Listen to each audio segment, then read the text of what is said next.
following is a presentation of the Trojan Sports Network.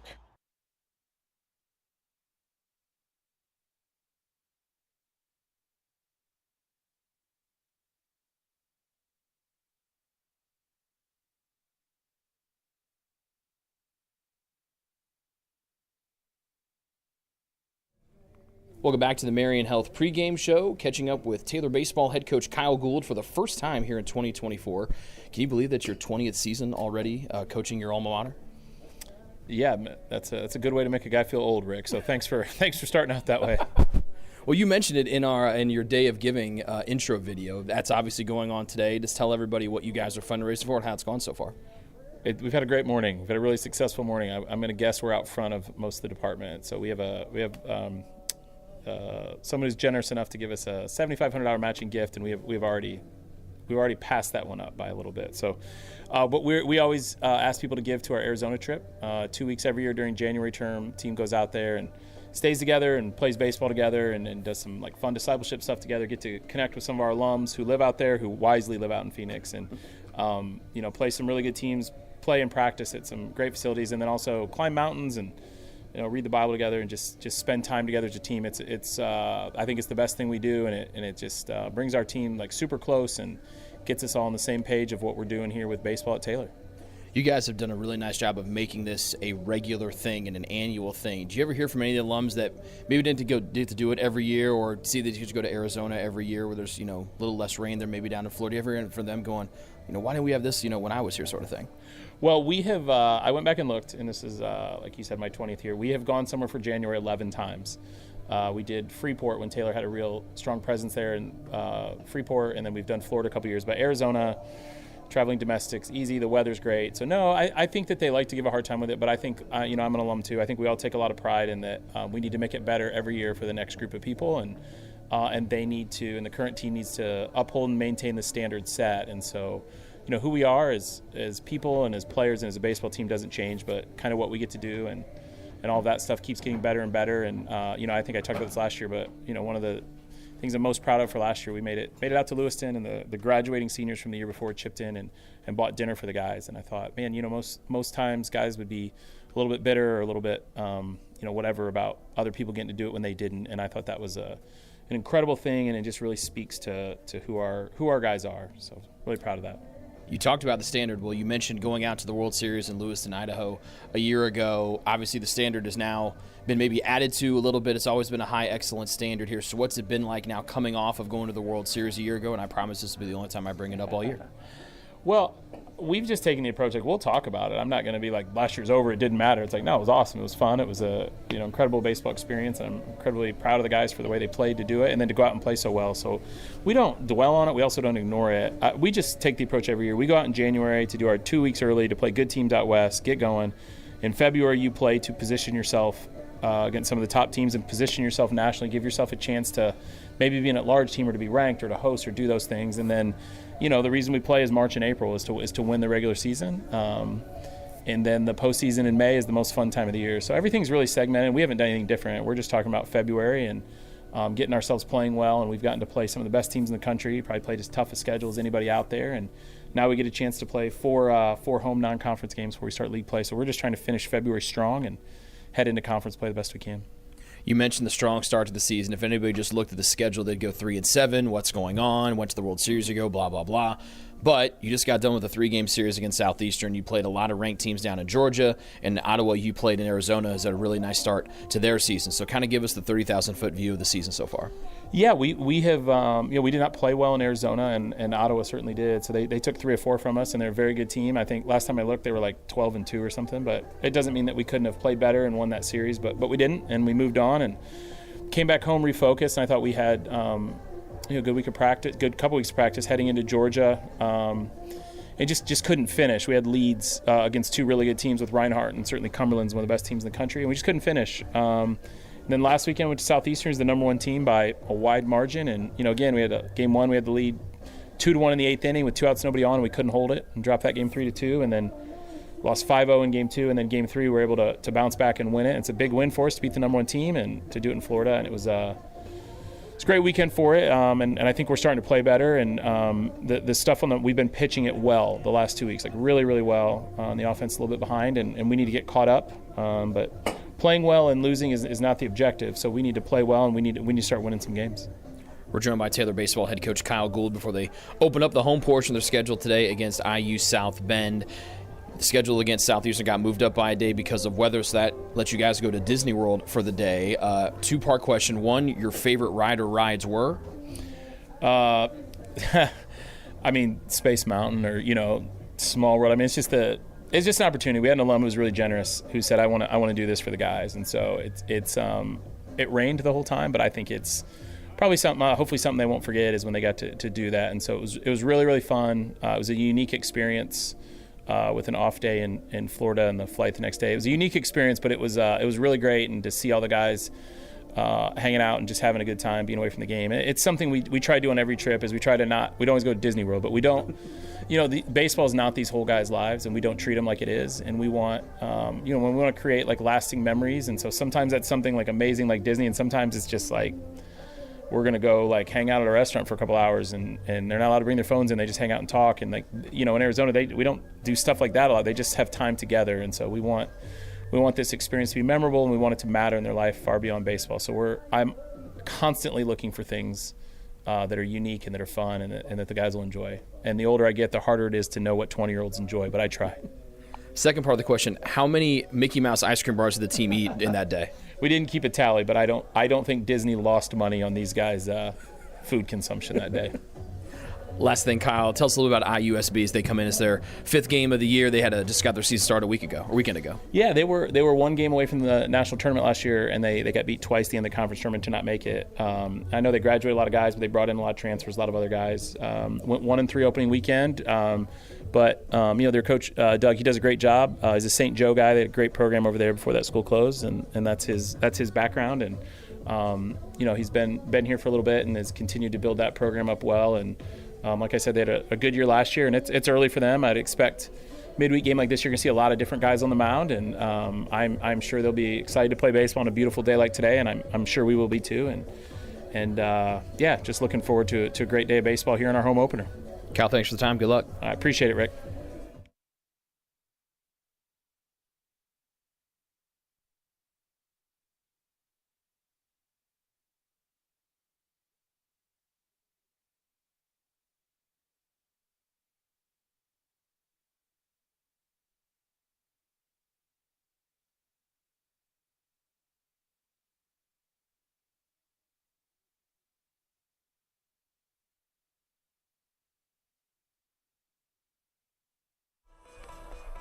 Those are the thoughts of Taylor baseball head coach Kyle Gould as we welcome in our analyst, the former Crossroads League Player of the Year and All-American Lincoln Reed, who continues to win film awards and giant belt buckles as trophies. Buddy, tell us what it's like. First of all, welcome back. Good to see you. Tell me what it's like to be here in the home opener. You've done this a couple of times throughout your storied career.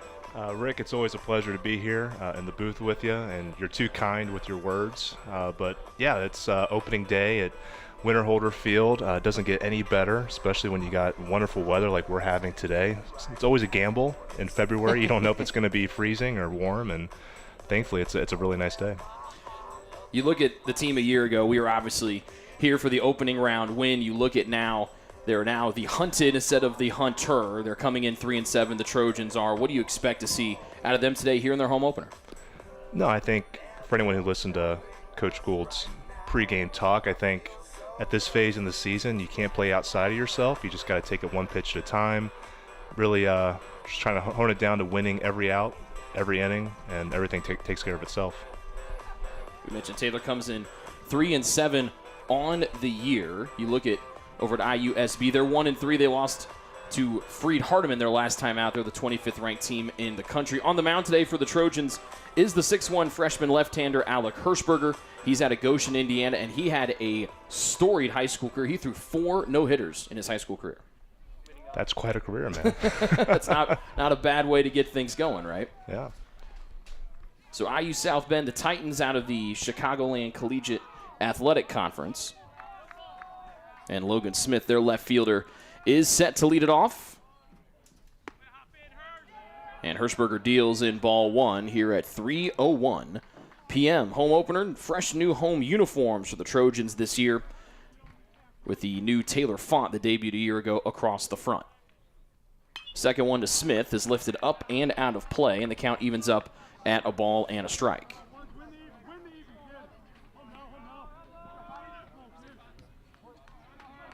Smith played and started in all 4 games this past weekend, and he rips one to the left side just underneath the diving glove of Fletcher Remick at short. And that's the 3rd hit of the year for Logan Smith, and a good start here for IUSB, leadoff man on.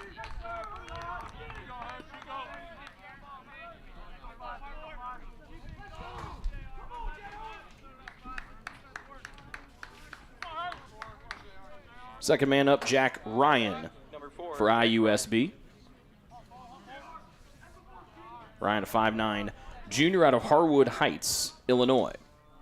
So Hirschberger's got to deal with some traffic on the bases. Ryan shows bunt, and the first one is up high here. Second pitch in a row for the freshman lefty that has been out of the zone.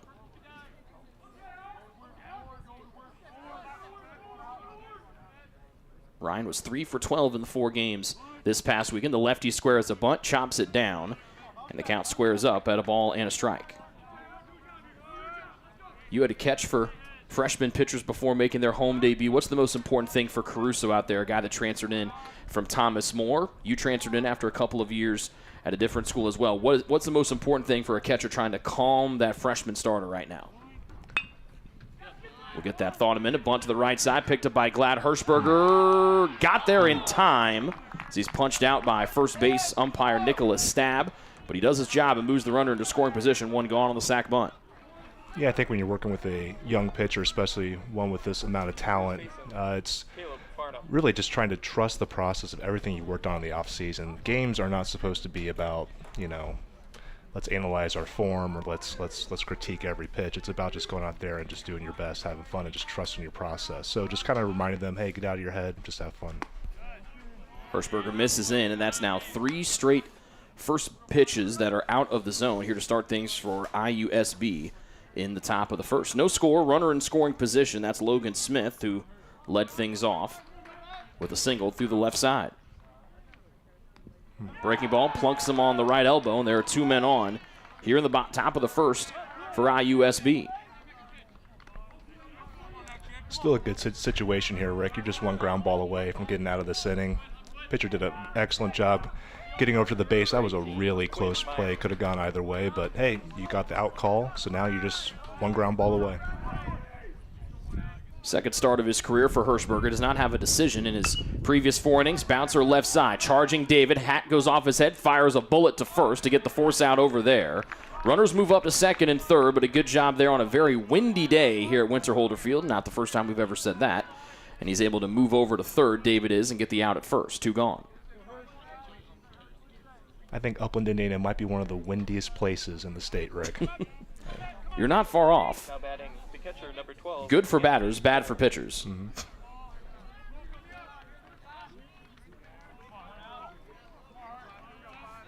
So a good opportunity for the catcher, the righty Anthony Pohl, to try to get IUSB on the board here at the top of the first with men at second and third.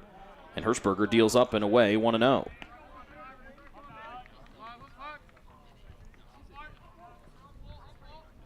Pohl on the season, batting .333, was 3 for 9 with a pair of doubles in the 4 games down in Tennessee this past weekend for the Titans. Right side, knocking it down, picking it back up. Bare hand is Glad. He'll step on the bag at first, and he just beats Pohl there. And IUSB gets runners at second and third, but Hirschberger doesn't blink, and no runs come across. We head to the bottom of the first with Taylor up for the first time today next here on the Trojan Sports Network.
I'm Kyle Gould. I'm in my 20th season as the head baseball coach here at Taylor, and we are once again asking for support for our annual January term trip to Phoenix, Arizona. It's been an incredible blessing to us and really crucial in the development of our team and our players on and off the field.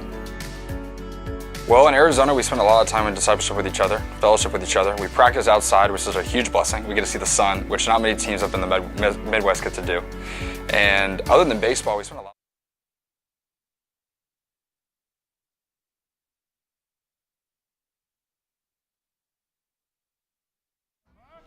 The CamNet Fan Club is out in full force today. They are cheering on their man as he leads things off in a scoreless bottom of the first. Andrew Parker, the righty on the mound here for IUSB, and he starts Knepp off with a first pitch strike. Second one levels it up at 1-1. Knepp, Caleb Colpine, Braden Manning, and Sam Glad. The first four in the order today with Brennan Frickle, Mason David, Luke Picchiotti, Jacob Caruso, and Fletcher Remick. Rounding out the starting 9 for 20th year head coach Kyle Gould's bunch today. Off speed inside, and the count's 2-1. For the leadoff man, Knepp, who the last 2 seasons has broken and then rebroken the single-season walks record here at Taylor. Breaking ball drops in on the inner half, and the count levels at 2-2. Last time I had a chance to see Knepp live, he was giving Georgia Gwinnett probably the worst game of their life over in Idaho. He was having one fantastic series. And a good eye there from 14 and White, and the count is now full at 3-2. He's a well-traveled man. He was the starting third baseman a year ago because of all the shifting that had to happen with the upper body injury to Brendan Frickle, but Knepp back out on the outfield side of things. The loops one out of play to the left, and the count stays full, 3-2. Knepp, .211 batting average, 8 hits, and 3 doubles, or 1 double here in the early going for TU. Payoff, lifted into left field. This might get over the left field. As Eddie looking up, it goes off the bottom of the fence, and the Trojans start the bottom of the first with a leadoff double. Cam Knepp right on cue, and the Trojans have a man in scoring position, 1 guy in.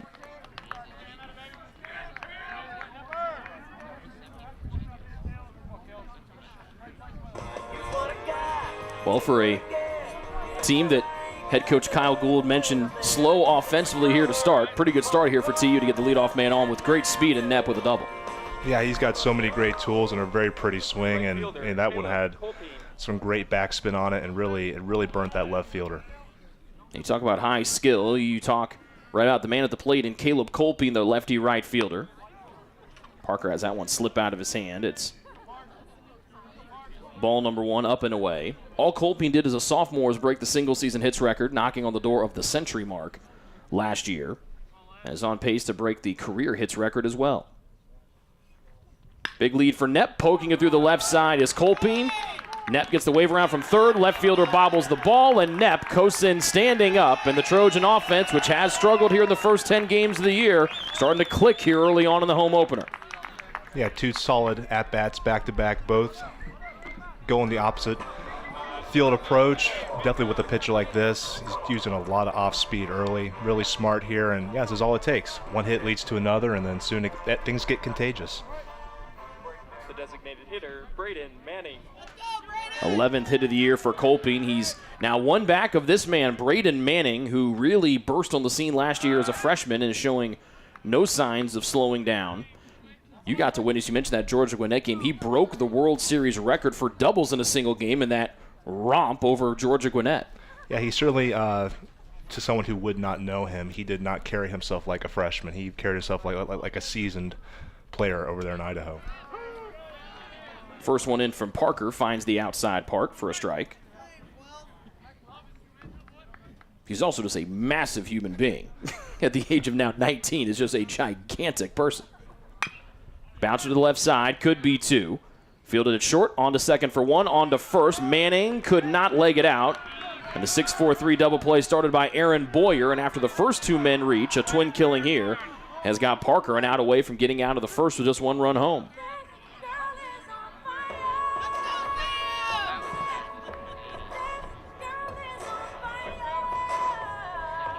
Well, I'll need to tell you, if you watched Taylor baseball a year ago, who's batting now. Everyone knows Alicia Keys means it's Sam Glad, who had 5 home runs in that World Series last season. I think there was a time where your Twitter account was the Glad Fan Club, if I remember correctly. It is. It was. We're still taking offers about who we want the Twitter account to be the fan club of this year. Sam has obviously put his name back into the ring again, which is very nice of him. I appreciate that. But I mean, the show that he put on was just impressive, and you could kind of see it a little bit of that opening round here at Winter Field towards the end of the year, as the third one's up high, 2-1. He was getting a couple home runs, couple hard hits, and then he got to Lewiston and boom, just went nuts. 1-0 Taylor in the bottom of the first, thanks to the RBI single by Caleb Colpine. Bases vacant for the lefty Glad, and he's ahead though, 3-1, with Frickle behind him. It's been a slow start to the year for Sam, batting just .156. But he draws a 2-out walk, and the bottom of the first rolls on here for TU.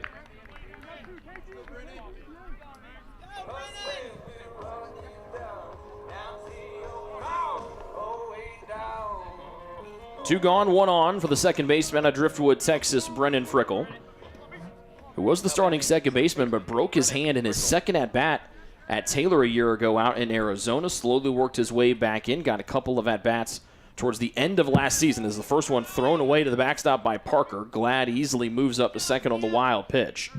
But Frickle's a guy that had a lot of big schools looking at him coming out of high school and had some had some surgery in high school, but he was clocked at one time as throwing at 90 miles an hour across the diamond. So it seems like we just keep going through the lineup, Lincoln. It's like, oh, this guy's talented, this guy's talented, this guy's talented. Well, when you win 40 games and go to the World Series and you bring everybody back outside of 3 or 4 graduated seniors, you get a lot of returning talent. Yeah, absolutely. And I think it's a testament to the program that Kyle Gould has definitely helped build over these 20 years. I mean, there's been so many alums who have contributed to that tradition, but this crop is definitely a testament to years and years of development. And, I mean, like you said, up and down the lineup, so much talent. Frickle fouls it off of his leg. First strike for Frickle, 16 and white, with David and then Picchiotti to follow. Frickle had a walk-off hit here against Marion last season as he started to work his way back for at-bats at the plate instead of just as a defensive sub and also as a courtesy runner. He's got Glad at second with a healthy lead. Frickle checks upstairs, and they appeal, and first base umpire Nicholas Stab, who's standing in the middle of the field with a runner at second, says it's strike 2. Some of the fans in front of us disagree vehemently. Jeremy Hosier, our home plate umpire today, by the way. 2 balls, 2 strikes, 2 outs for the second baseman Brennan Frickle. Taylor up 1-0 in the bottom of the first. Breaking ball that's lifted, racing after it, and the wind just lets it drift over the netting behind home plate, and the count stays at 2-2. The other thing, of course, you have to be careful about in the home opener is folks are not used to having foul balls flying to the parking lot. That is, some people I have a feeling might be in for a rude awakening when they come to check out their vehicle later. Yeah, seasons come and go, but that parking lot, I don't know. It's always filled in the spring, and I've never wondered. I've always wondered why that is. People, they don't seem to learn. 2-2 again. And Frickle chases one up high, swings and misses. Strikeout there for Parker to end the inning, but Taylor strikes for 1 in the bottom of the first, thanks to Caleb Colpine. 1-0 Trojans after 1. This is Taylor Baseball on the Trojan Sports Network.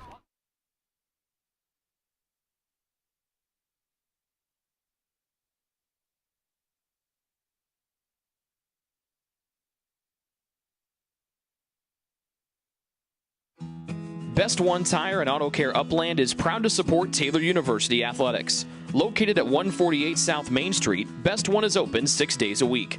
Owner Mike Pearson and his staff offer replacement tires from brands like Bridgestone, Firestone, and Goodyear. Customers can also shop for tires from the comfort of their home by using the online Tire Finder. When it's time for mechanical repairs, Best One's ASE certified technicians can perform a wide range of services to get their customers back on the road. And those same technicians can do repairs on fleet vehicles as well. Taylor Athletics says thank you to Mike Pearson and everyone at Best One Tire and Auto Care Upland.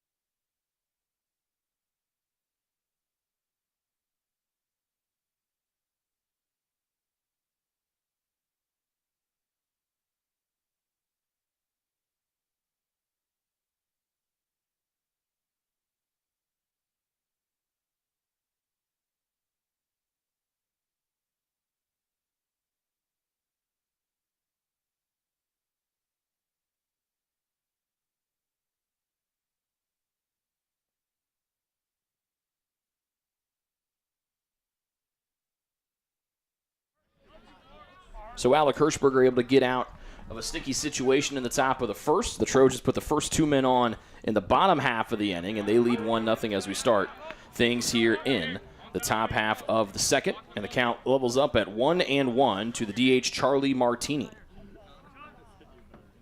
Lefty on lefty matchup. Hirschberger kicks and deals home.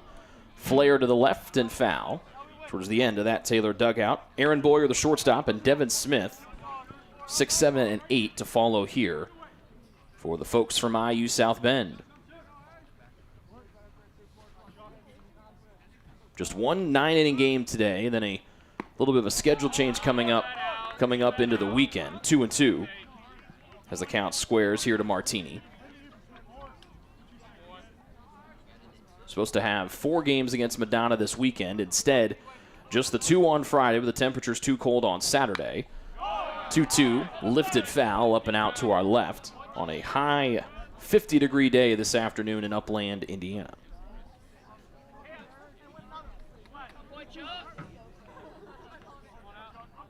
Martini looking for that first hit of the year. Has just 5 at-bats coming in. None so far. Takes a little hack down low. And up and out of play once again to our left.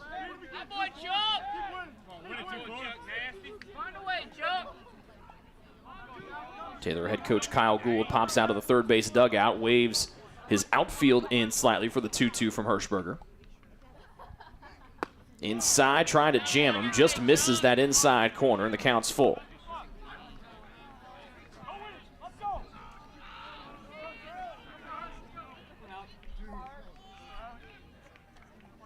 And the payoff pitch to the leadoff man. Back to the same spot, and Hirschberger misses both times, and Martini draws a leadoff walk.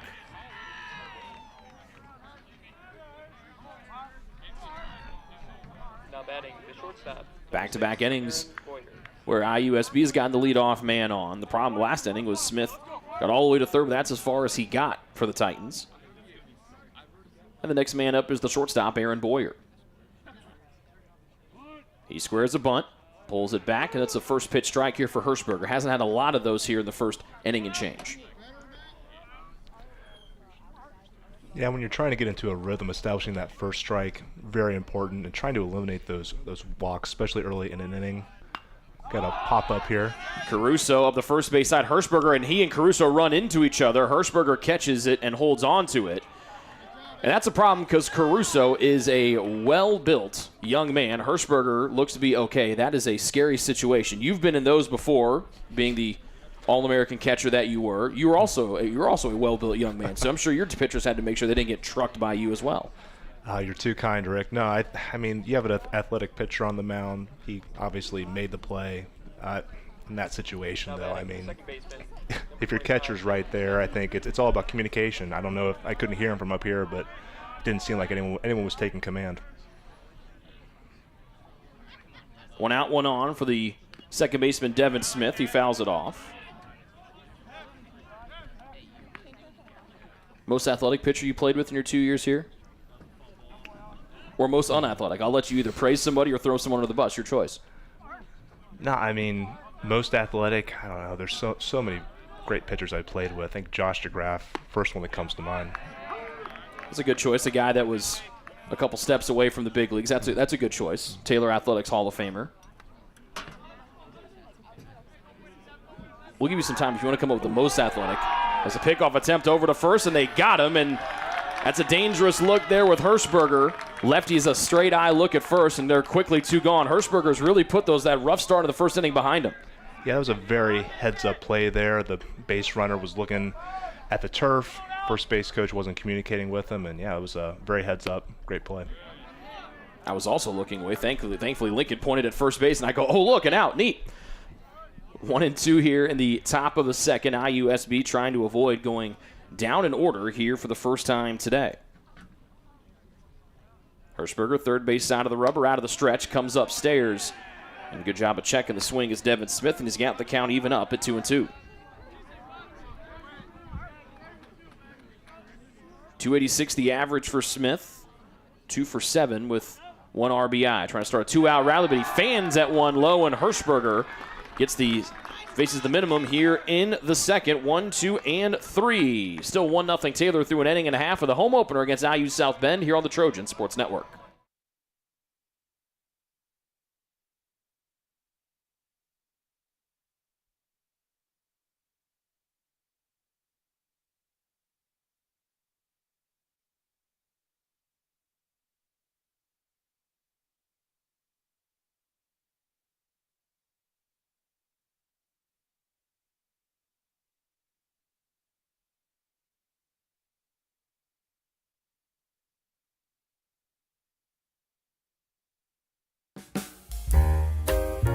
It's true. Many of us spend more time thinking about what's for dinner than thinking about retirement.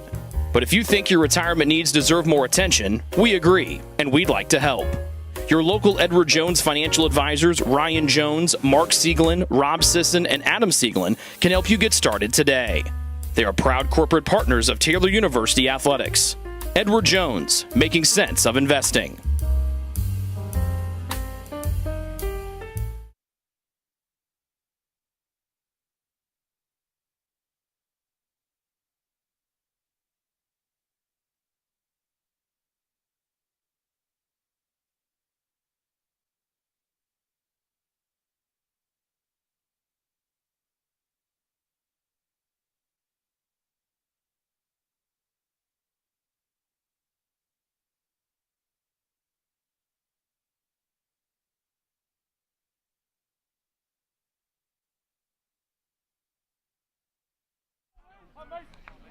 Just the 5th game of the year for IU South Bend, so we are expecting to see a lot of different pitchers today for the Titans, and they make a quick call here to the bullpen.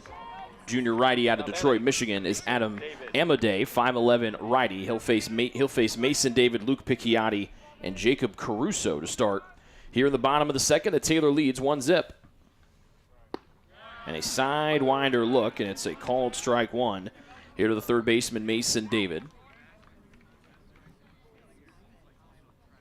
Biggest adjustment for a batter to go from the traditional over-the-top pitcher to the sidearm delivery. 1-1. Yeah, hitting especially, but this entire game is all about adjustments. So, just a lot of it's timing. A lot of it's looking to see where that arm slot's coming out, where that ball's releasing. But, like you said, today they're going to be going through a lot of pitchers, so there's going to be a lot of adjustments made. Fires that one into the turf, and the count goes to 2-1. Here against the third baseman, David. 5 hits and 35 at-bats here to start the season. Mason last year was the starting second baseman because of that injury to Frickle back in January of 2023. Back has now bumped over to third base here this season. 4th one from Amadei. Good late action, but not enough to drag it across the corner. And it's 3-1 here to the Mason David.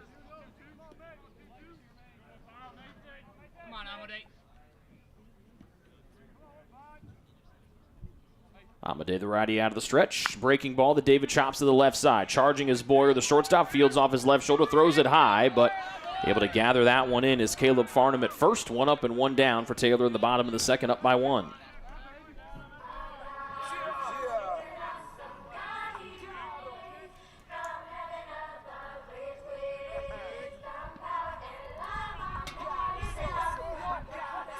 One gone for the center fielder, Luke Picchiotti.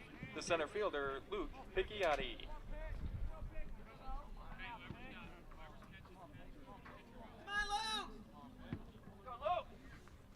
Righty versus lefty, and Picchiotti with a late swing. Misses, and it's 0-1.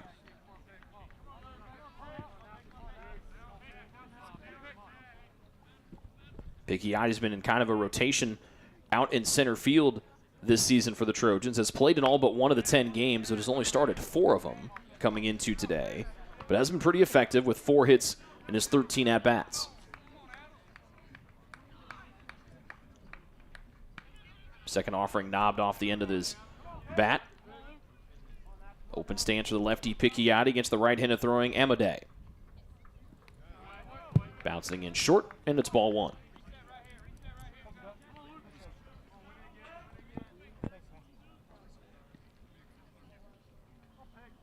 Wedding cake white jerseys and pants for Taylor this afternoon. Brand new uniforms for the Trojans. The rebrand a year ago, the old white jerseys with the gold letters and numbers out, the Taylor and numbers on the front and back in purple, stitched in gray. Chopping it right side is Picchiotti, and the count stays at a ball and 2 strikes. And as we mentioned, part of that rebrand last year is not just the new logo, but also the Taylor font, which is across the front of those white jerseys here this afternoon. Base is empty, looking for someone to get on for Taylor with 1 out. Picchiotti watches the 5th one come across. It's too low, and the count is now even at 2-2.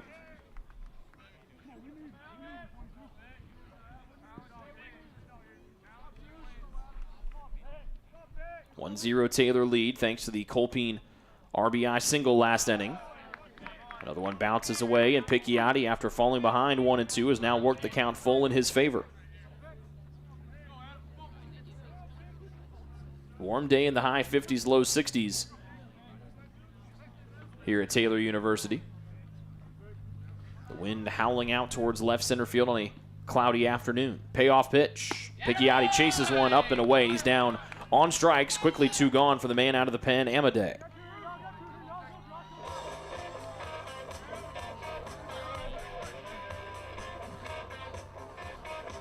The Trojans were wondering a year ago what would they do with the graduation of catchers T.J. Bass and Ben Cowbaugh, and then they picked up Jacob Caruso out of Thomas More University in the transfer portal.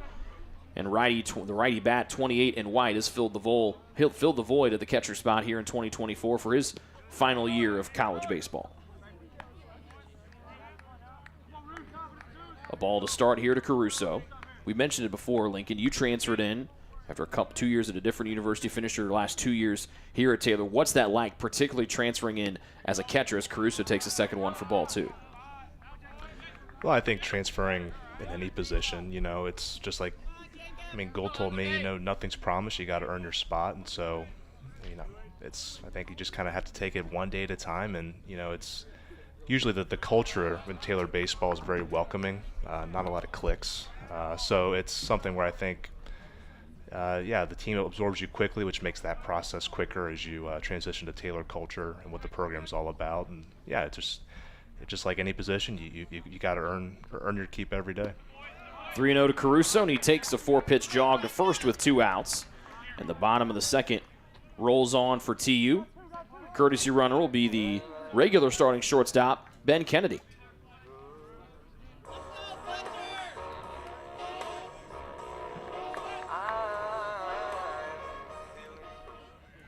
So the courtesy runner for the catcher, Caruso, is Kennedy. Good speed out there for the starting shortstop today, Fletcher Remick. Sophomore played minimally a year ago, though with a couple of off-season injuries. But has popped right into the lineup this year, his second season at Taylor, batting an even .200, starting his 3rd game and playing in his 7th.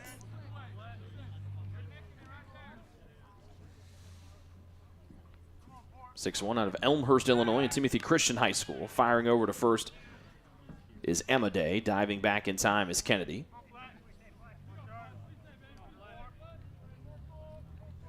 Remick batting out of the 9-hole today with the top of the order, Knepp waiting on deck. We're in the bottom of the 2nd inning. Taylor ahead 1-0.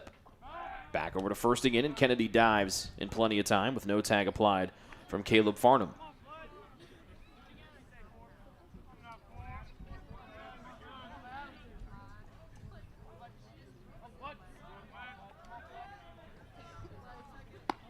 Second one to Remick, upstairs, 2-0.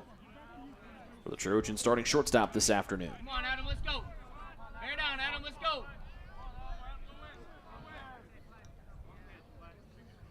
Taylor enters the day preseason ranked 9th in the country after their run to a 5th place finish in the World Series a season ago. 3-0 here to Remick as Amadei does not want to see the top of the Taylor order step up here with men on the bases, even though there are 2 outs.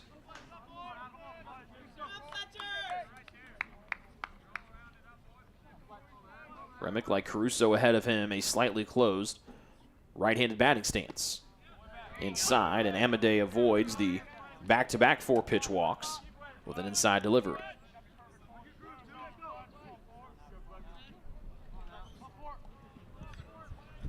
2-out walk for Caruso, the catcher. The courtesy runner Kennedy is over there at first per NAI rules. Over to first again. They keep a keen eye on Ben.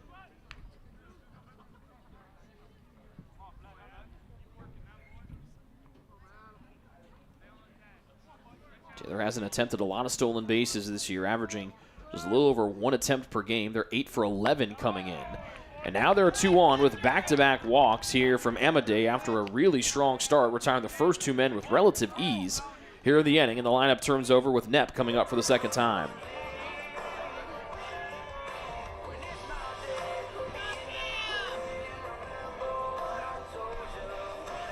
And before Knepp can step in, it's a mound visit between the catcher, Pohl, and the new man, Amadei.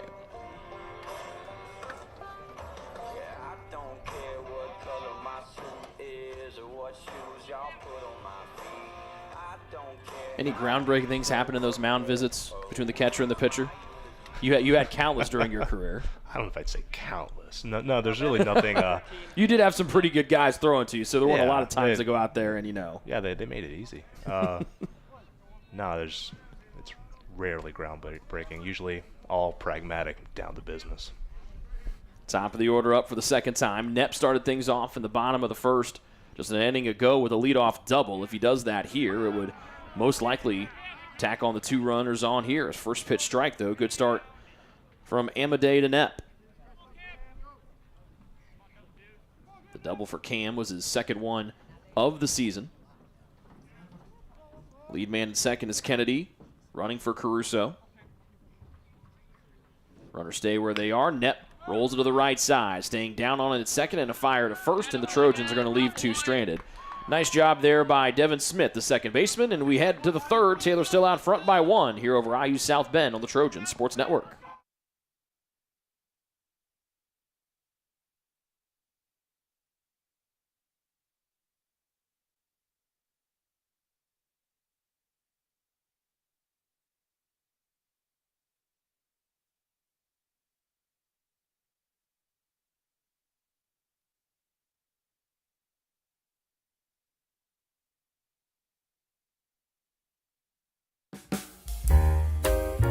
It's true. Many of us spend more time thinking about what's for dinner than thinking about retirement. But if you think your retirement needs deserve more attention, we agree, and we'd like to help. Your local Edward Jones financial advisors, Ryan Jones, Mark Sieglin, Rob Sisson, and Adam Sieglin, can help you get started today. They are proud corporate partners of Taylor University Athletics. Edward Jones, making sense of investing.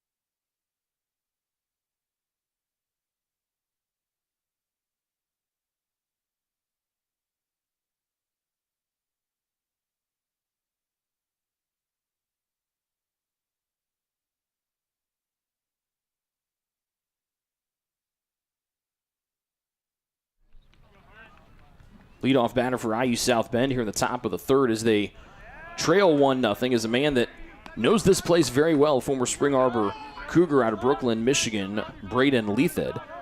5'9". He's the starting center fielder here this afternoon. 9-1-2 up for IU South Bend as he screams one just over the edge of his first base dugout. 2 balls and a strike. Let's go, Leathed. Be on time. Leathed, then Smith and Ryan to follow, with Hirschberger still on the hill, his first career start for the freshman here at home. Swing and a miss as he blows that fastball by at 88 miles an hour. And if you're an 18-year-old and your pitching coach is Justin Barber, seeing 88 flash up there on the big board's got to make a pretty big smile on his face. Yeah, especially coming from a lefty arm. It's a very, very high ceiling. Caruso tries to frame it over the outside corner to the righty Leathed, and the count is full. Here to the leadoff man in the top of the third. Just 1 hit for IUSB. That was from the man waiting on deck, Logan Smith, to lead the game off. Swing and a miss, and Hirschberger gets a full count strikeout, his first, make it his second punch out of the day. And there's quickly one gone as he's retired, 2 in a row, or 3 in a row now. Now batting left fielder Logan Smith.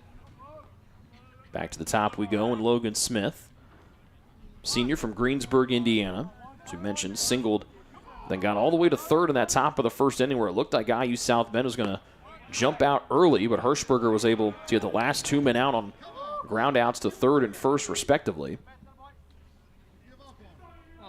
Offering pitch is ball 1 to Smith. Second one to the left side. Remick stays down on it, vacuums it up, sets his feet, fires over the top, and Glad at first for out number 2.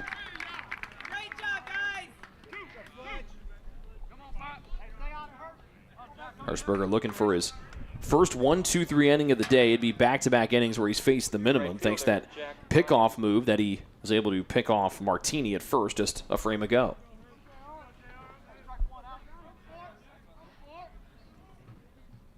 Ryan stands in his way.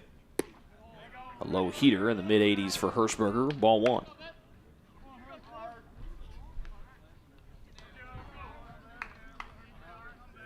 Gray jerseys and pants for IU South Bend with the red pinstripes. Red numbers and red letters trimmed in white. Backdoor breaking ball from the lefty. Hirschberger is up 2-0 in this lefty-on-lefty matchup with the right fielder Jack Ryan. Fastball bouncing up the middle out of Hirschberger's reach. Charging, catching off the hip is Remick, and a high one that Glad's able to haul in. 1-2-3. IU South Bend retired in order here in the top of the third. And the Trojans still have that 1-0 lead after 2.5 here on the Trojan Sports Network.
If you get sick, you can trust that we will take care of you. As a Magnet-designated healthcare system, our expert team will create a personalized plan to get you back on your feet. Marion Health. Great care from great people.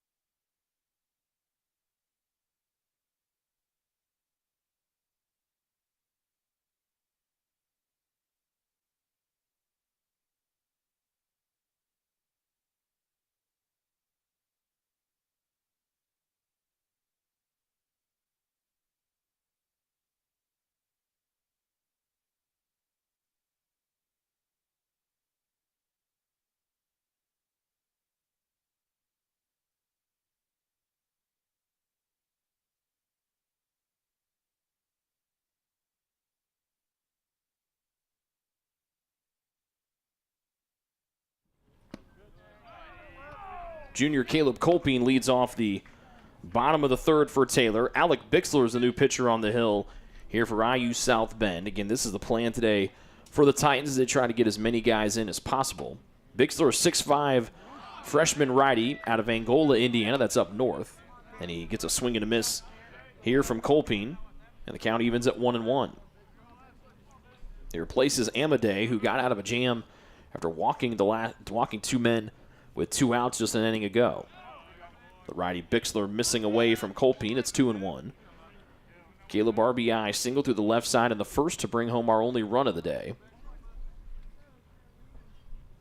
With Manning and Glad to follow the always electric Caleb Colpine. Low over the heart of the plate, and 17 and White's ahead 3-1.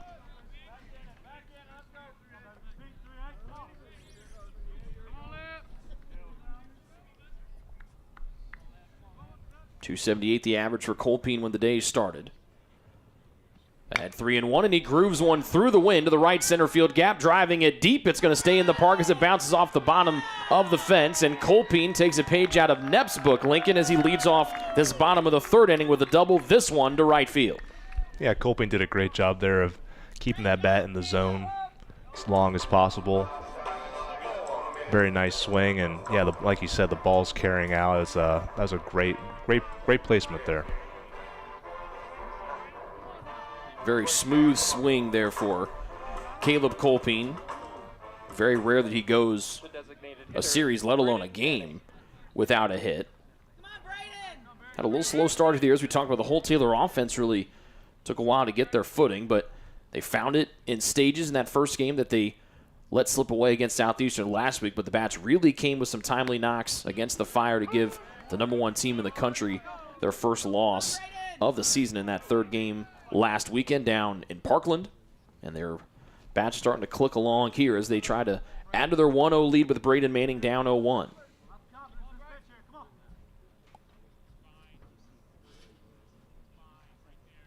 Colpine a very healthy lead off of second. Backdoor breaking ball almost landed on the elbow of Manning. He's got the count 1-1.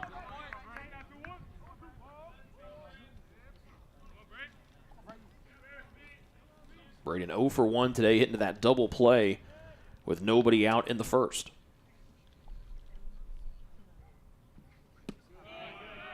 Down and away, 2-1.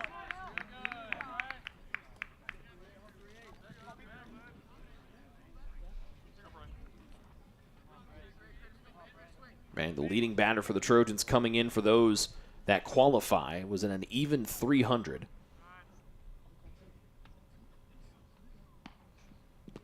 Low fastball, good cover by the catcher Pohl to keep Colpine situated at second.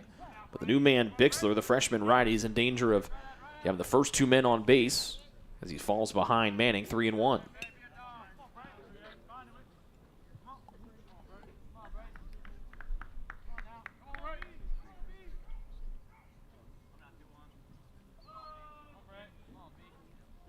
Bixler out of the stretch, takes a look at Colpine. And low and away, and Manning's on for the first time today, and they're 2 on with nobody out for Sam Glad. Yeah, when you're facing a team with a strategy of trying to get as many arms as they can into the game, sometimes it can be tough to get into an offensive rhythm, but all it's going to take is one of these pitchers to have a bad inning to open up the floodgates. Time is called as head coach Doug Boozy makes his way out to the hill. Sam Glad about to step in. Sam walked his first time up today. 3 hits for the Trojans. They lead 1-0 here against IU South Bend. Reminder that weekend series with Madonna has been altered. They will play the Trojans and the Crusaders will on Friday, a double dip starting at high noon. No game on Saturday because of the cold temperatures. But the Trojans will be welcoming back former assistant coach Colton Punches, who is the first-year head coach at Madonna after spending the last couple of years at fellow World Series opponent and Taylor's first World Series opponent out there in Lewiston, Mid-American Nazarene. We won't mention where Punches went to college. We just kind of forget that part of his career. But it'll be good to see Punches back here, even though just for one day on Friday. And a dangerous spot here for IU South Bend with the power-hitting lefty Glad with 2 on and nobody out.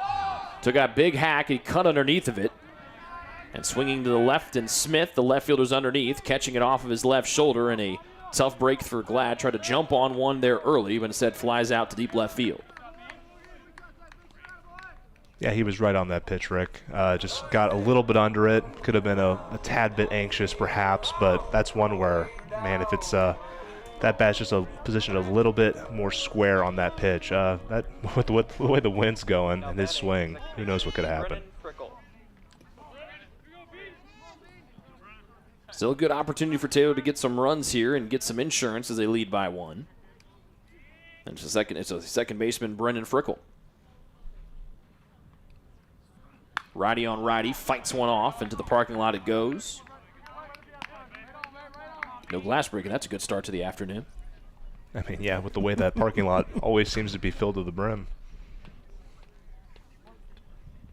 I have a feeling a couple cars might thin their way out by the time we get to Friday, just, from word of mouth. Or hearing the bat hit the ball. 1-1 on 1 low. Manning took a healthy lead off of first with nobody there holding him on.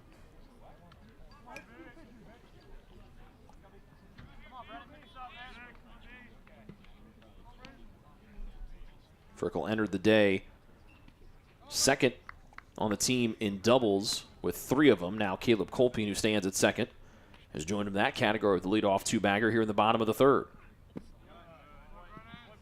Off target again, 2-1.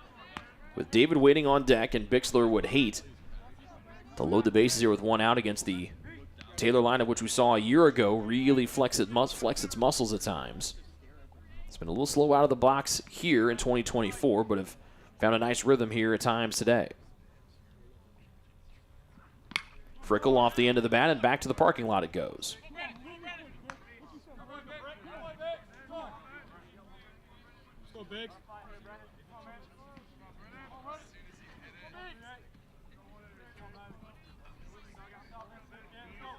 Two balls, 2 strikes, 2 on, 1 gone, bottom of the 3rd. Taylor leading IU South Bend 1-0 on a warm but cloudy and windy day. Ball 3, bouncing, big lead off a second. They throw it into center field. Colpine will usher his way around 3rd and score. Manning trying to go from 1st to 3rd. Tie play at 3rd. The throw is in time as Manning tried to go from 1st to 3rd, and now Taylor head coach Kyle Gould is giving first base umpire Nicholas Stabb an earful. I know I'm biased here, Rick, but watching that play, he slid in well before that ball was thrown. So very close, maybe from the umpire's angle, but I think Coach Gould has a strong argument there. He was not happy. And an E2 is what scores Colpine from 3rd after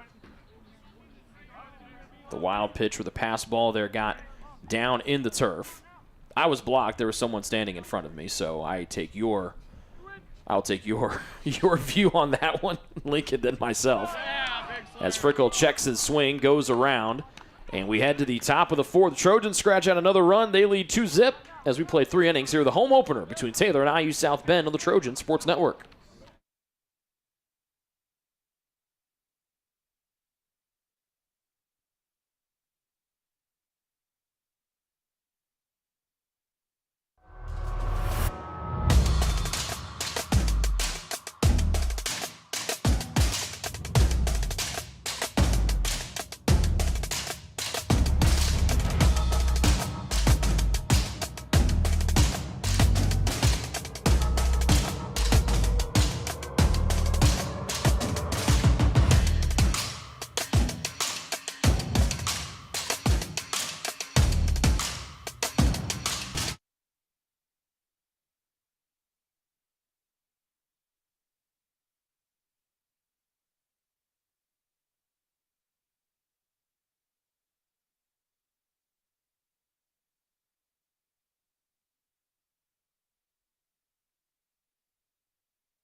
First pitch popped into the air as we start at the top of the 4th. Caleb Farnham into right center. Caleb Colpine slides and makes the catch in shallow right, with Frickel and Picchiotti eagerly watching that one. Quickly, 1 up and 1 down. The 3rd baseman, Quinn Meyer. Part of the order up here for IU South Bend with the cleanup man Quinn Meyer to follow at the plate right now, then Anthony Pohl after that.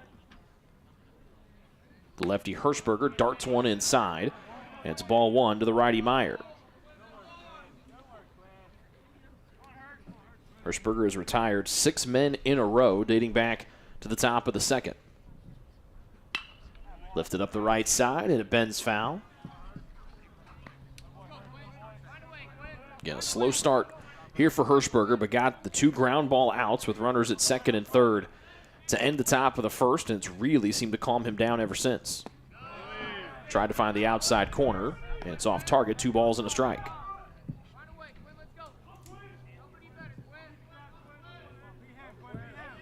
Quinn was the first of those 2 ground ball outs in the bottom, at the top of the first. Soft fly ball to right field, right towards Caleb Kolping. He twists and turns and catches. 2 up, 2 down.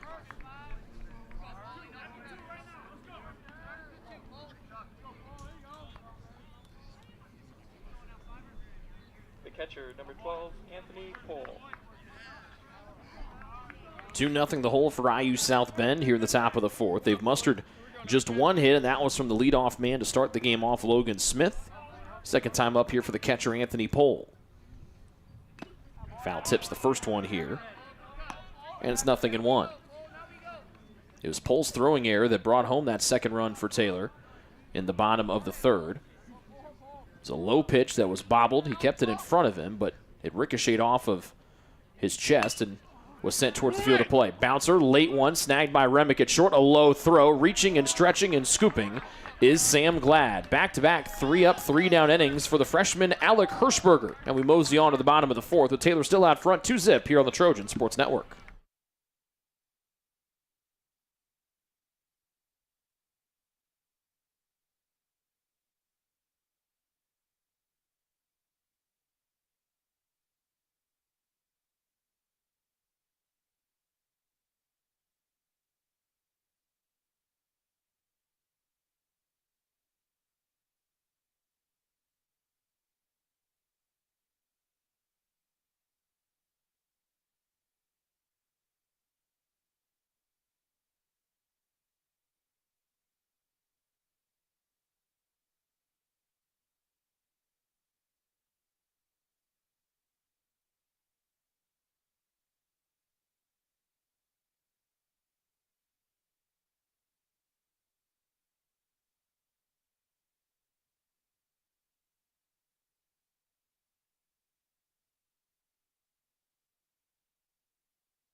Ball one for the third baseman, Mason David, as he gets things going in the bottom of the fourth.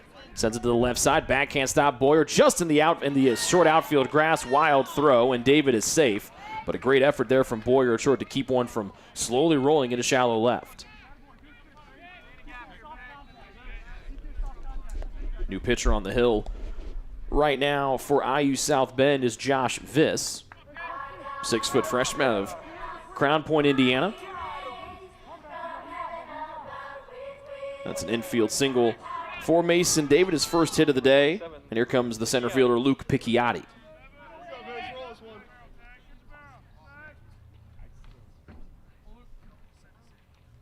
Viss, the fourth pitch of the day. Bunt right back up. Viss scoops it up off the mound. Calm throw to first. And it moves the runner up to second base. Nicely done there by Picchiotti, playing a little small ball.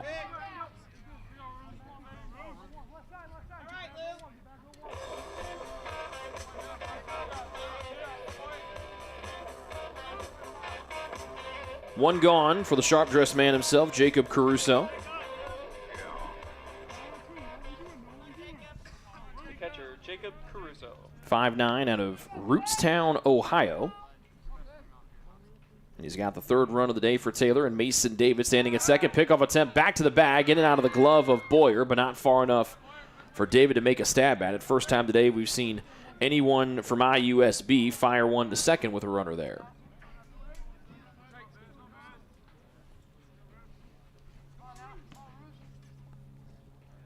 Caruso batting out of the 8th spot today with Remick waiting on deck. First one is high, 1-0.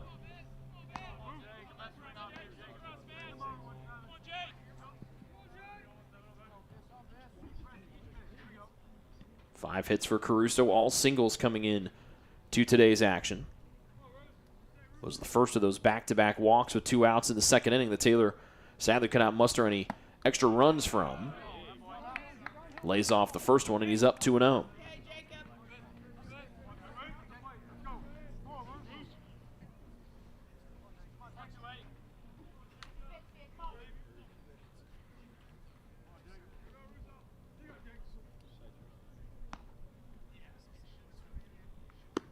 Three and 0 as Viss, the freshman, misses away.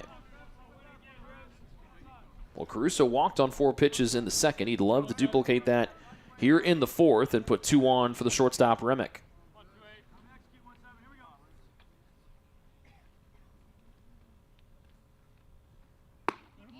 And a get-me-over pitch, belled high, right down Main Street, strike one.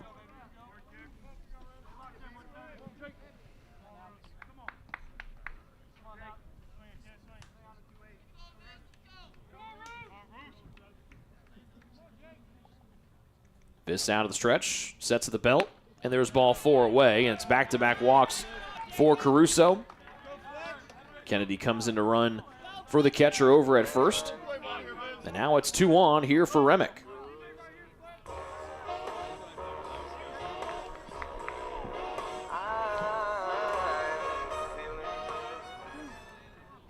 Now batting the shortstop, Fletcher Remick.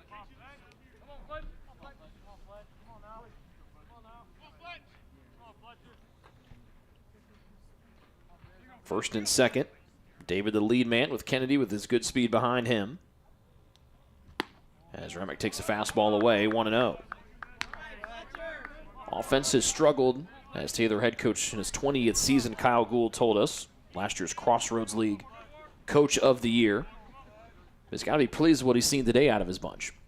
Yeah, I think up and down the lineup, everyone's putting forth a good approach, having good at-bats, seeing a lot of pitches, and when they are swinging, they're swinging at strikes in the zone. And really, everyone's timing's been great. It's only a matter of time right before everyone gets on a roll, and you're going to start seeing that scoreboard light up. They've had 4 hits today. 2 of them have been for extra base knocks. Knepp and Colpin with a double, each with a double. Good save on one up and away by Anthony Pohl, the IU South Bend catcher.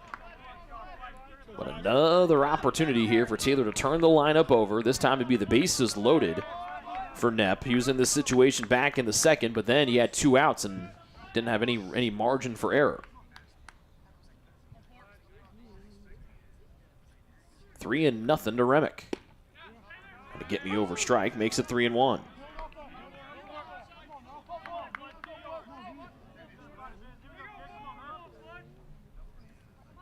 Five walks on the afternoon here for the Trojans.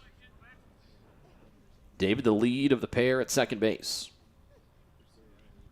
Fifth offering to Remick, the righty. Swings and misses, and the count's full as he tried to tattoo one on the outside half.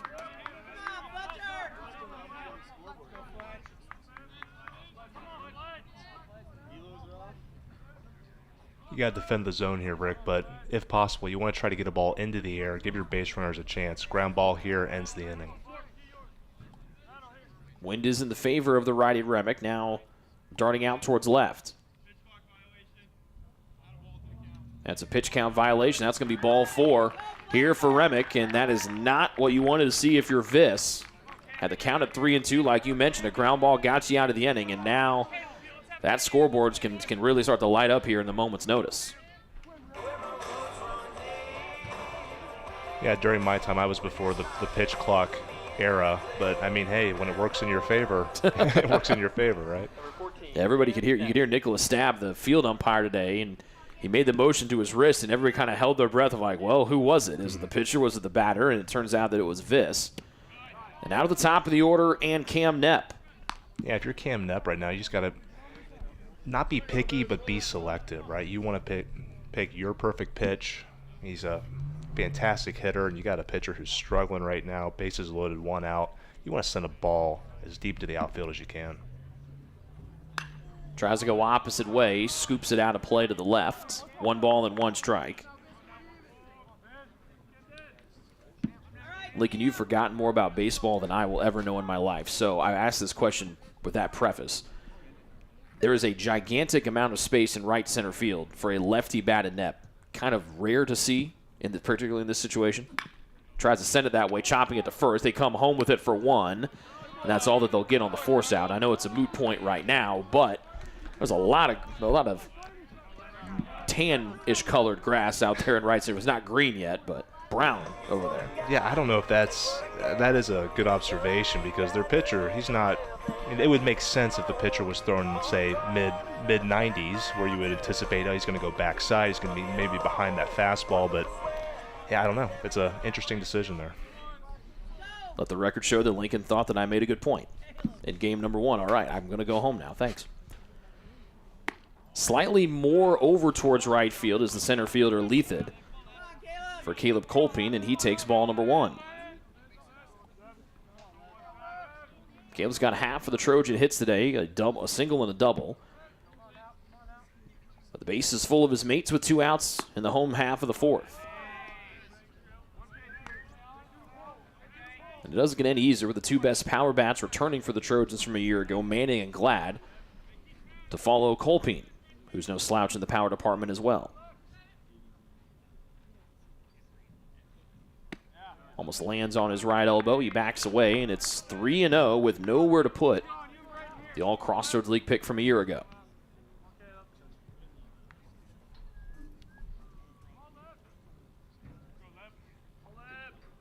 This out of the stretch. 2 outs, bases full. And he gets the outside corner to make it 3-1.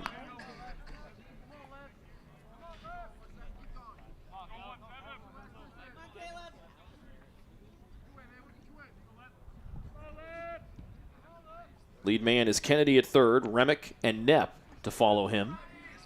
3-1 to the lefty Caleb Colpine. Ball 4. The Trojans lead 3-zip on the bases loaded free pass.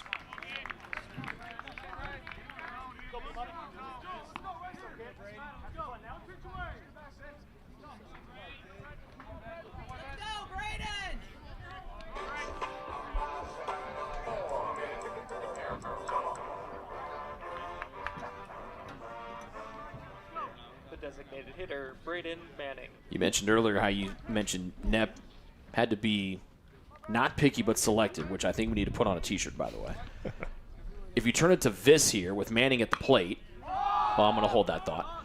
Popped up high left side. Boyer, the shortstop's all the way near the foul line on the left side, and the Trojans, as Boyer makes the catch, able to get just 1 run on that bases loaded situation. They lead by 3 after 4 innings of play. New pitcher coming on the mound, and it's the Crossroads League Pitcher of the Week, Gage Gongwer. We'll talk more about 10 and White when we come back here on the Trojan Sports Network.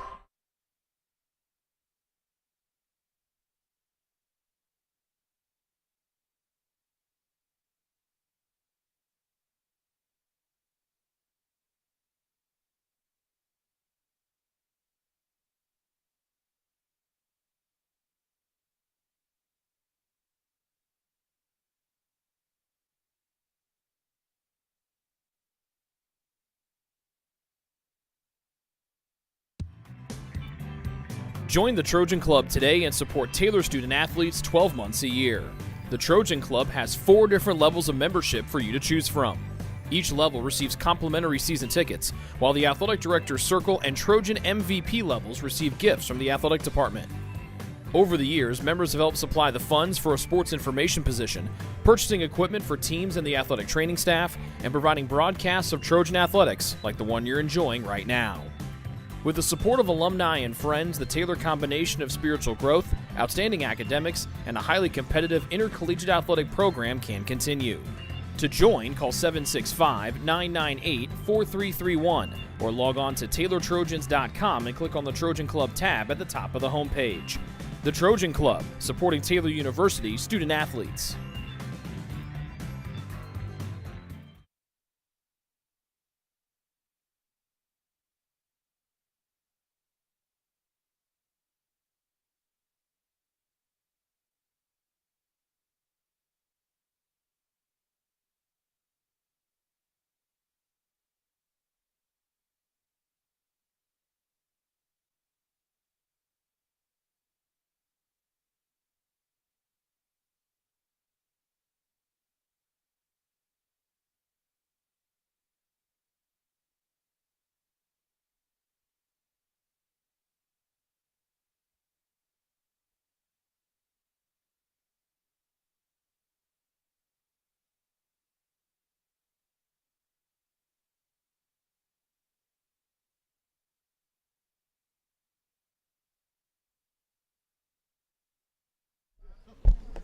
One pitch in and out. Charlie Martini rolls one over to Sam Glad, and that's an easy first out here for the sophomore Gage Gongwer. We'll talk about Gage in a moment, but the freshman starter Alec Hirschberger goes the first 4.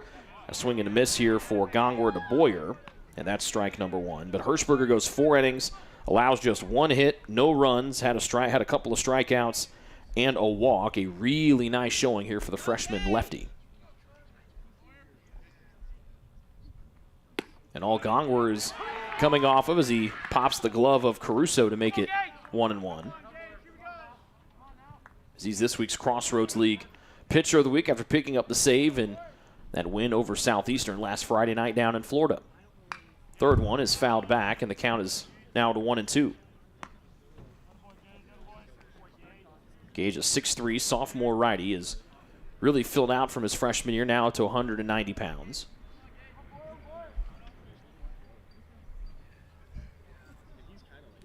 Actually got the win against Southeastern, did not get the save that night, but in 4 1/3 innings, he has struck out 6 and walked 8 here in his sophomore year, but did pick up that weekly accolade on Monday.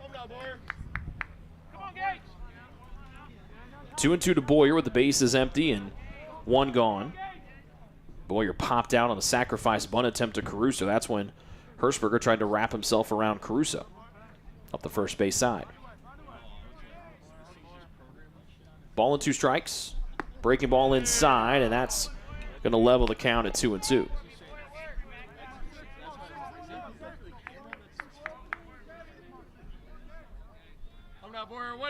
IUSB has gone 3 innings without a hit. And there is going to be 3-2. Boyer thought it was ball 4. He chucked his bat, took off the protective brace on his left leg, and now he's got to get all of that stuff back and put it back on again. As we were talking before the inning started, Rick, it's amazing how, and it's also very cool how technology has been infused into the game, but just the fact that the pitcher can look at his wrist now and see what pitch he has to call, I think that's so cool. We've come a long way from someone shouting a number from the dugout. There's ball 4. 1 on here for IUSB. How tough was it? You had, I mean, we're not going to give away all the trade secrets from years ago, but what Lincoln's referring to is there used to be a number system. They would shout out the numbers from the dugout. You would look at your wrist, and then you would signal in the pitch to the pitcher who also would have it on his wrist, correct? That's kind of how the dance went. Yeah, back in the olden years, back when everything was analog. That's right. Yeah, it worked fine, but, I mean, I get it. You know, they're trying to speed up the game, and this is definitely one way to do it. Off speed for Gongwer, starts things off with a strike here to Devin Smith. How would that have made your time as a catcher different? It's a good question. It's hard to know because I didn't play with that technology to know exactly how it would have changed things. I think, or even have the chance to even think about it. Of, you know. I think it's actually a game changer for those in the infield if they also have the same technology, because now everyone knows what pitch is coming, so it helps you position, anticipate where that ball might go off the bat. So I think it definitely helps with the strategy. I remember having a conversation with one of your former teammates, Wyatt Whitman, and I was nervous when we had the crowd mic because like you can hear the pitch sequence, and he looks at me and goes, "Rick, I've been on this team for 3 or 4 years, whatever it was at that point." He goes, "I hear the numbers every day. I don't even know what they are." Frickle knocks it down a second, flips to Remick. He bumbled it, picked it up, and wasn't able to get the ball back in time. So safe at second is Boyer, and Smith safe at first on a fielder's choice. And it's a tough one up the middle there that Frickle tried to knock down. It was a little tight play at second. Remick bobbled it. And the E6 has got runners at first and second here at the top of the fifth as IU South Bend tries to get their first run of the day, trailing by 3.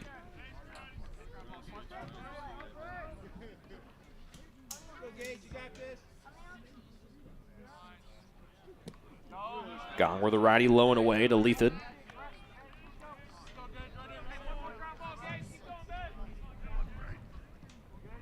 Now the Trojans with an opportunity to turn their first double play here of the afternoon.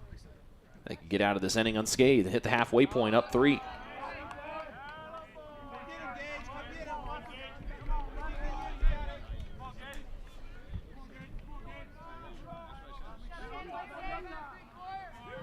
The wind whipping Gongwer's white jersey.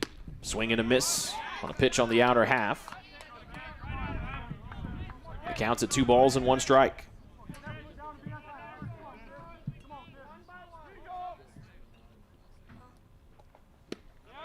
And now 2-2 with 1 gone. So Martini grounded out the first batter of the inning. 2 balls, 2 strikes, 1 gone. Double play gets Taylor out of the inning here. Up the third base side. 2 foul for David to make a stab at. And the count remains even at 2-2. Leathhead 0 for 1 today. Struck out against the starter Hirschberger, who went the first 4 before Gongwer took the baton here in the 5th. Popped up to the parking lot with pace. And the IU South Bend dugout really getting behind this Leathhead at bat right here.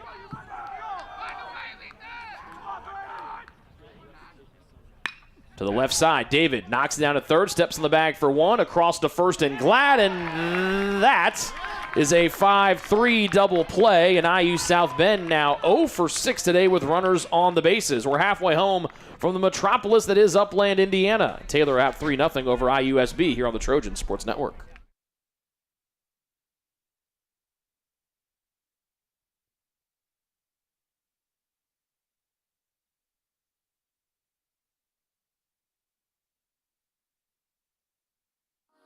What limits you? Too small, too old, insecure, broken. You have no limits.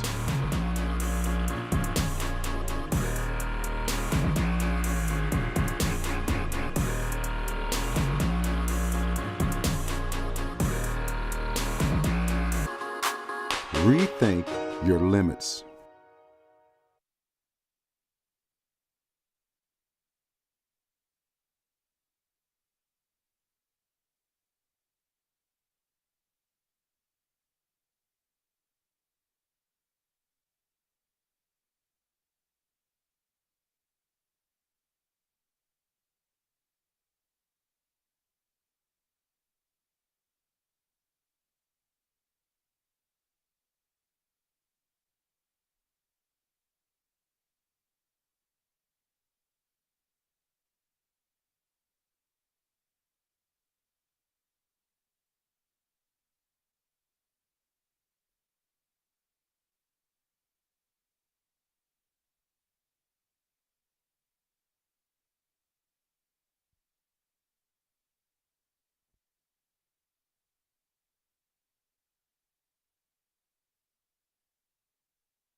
4, 5, and 6 coming up for Taylor here in the bottom of the 5th. A 5-3 double play gets the Trojans out of the jam in the top half of the inning, and their lead remains at 3-zip. Jack Kinzel, the righty, on the mound here as IU South Bend continues to get all of their pitchers some nice work here this afternoon. Glad, the lefty first baseman, who made a nice play on that double play opportunity, lifts it foul. The count is a ball and a strike to Aiton White, who's 0 for 1 today, batting for the 3rd time.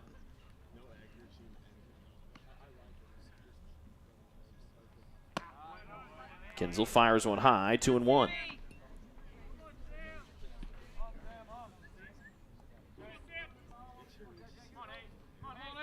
Second appearance for Kinzel, 2 innings, 5 hits and 5 runs allowed in his first showing of the spring. Dots one on the outside corner, and Glad, the lefty, sees the count maneuver to 2-2.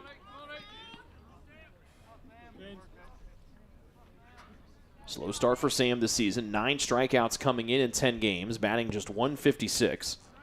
Flew out to left his last time up as Kinzel steps off the mound before dealing the 2-2 home.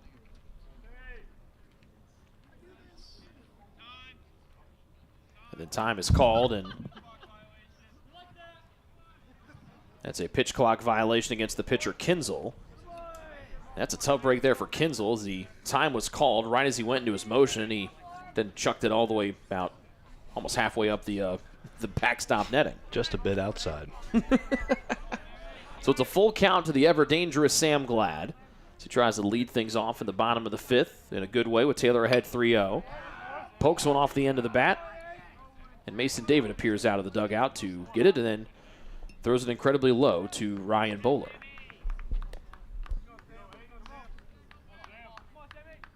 Cloudy day here in Upland, Indiana. Full count to Glad once again. Pitch number 7. Chops it to the right side. Scooped at second off the knee and throwing to first for out number 1. Good job there from Devin Smith. Second nice play he's made today over at second.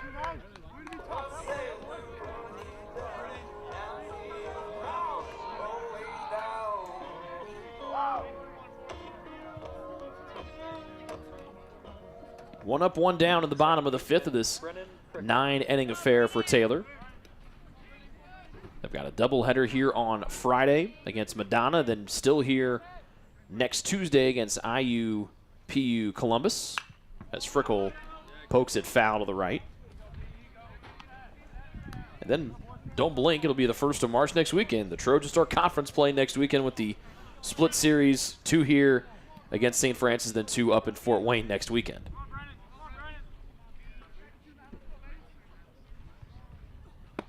Fastball inside. Frickle takes 1-1. Definitely an advantage for the Trojans. We mentioned they've played 10 games already. This is game just number 5 for IU South Bend. Obviously having the J-term trip to Arizona very beneficial as Frickle gets plunked on the arm. He'll take first. That gives us time to remind you the Day of Giving going on today. Just log on to TaylorTrojans.com/Day of Giving 2024. You can give to your favorite team or teams of all 18 varsity athletic teams here at Taylor.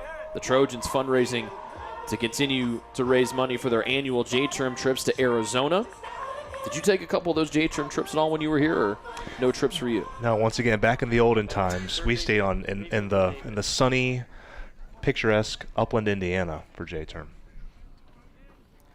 So it's been a rough day for you here on the broadcast as the throw to second is not going to be in time. Frickle slides in safe. He swipes second. First stolen base of the day for the Trojans. A strike at the plate here to David. Runner in scoring position, 1 out. You found out the team went to Disney World. You looked at me like, when do we start doing fun things here? And they take trips in January. Now what we have to do is talk about how, you despise the courtesy runner for taking away all these runs scored. We'll hit the trifecta for you today. David smokes to the right side, off the glove, and unable to snag it back in is that second baseman, Devin Smith. Here comes Frickle with great speed. He rounds third. He slides in safe. And the missed catch on a line drive from Smith at second makes it 4-0 Taylor here in the bottom of the 5th. Really smart base running there. Very heads up. I mean, that's a play where you got to capitalize. Baseball, as the saying goes, is a game of throw and catch.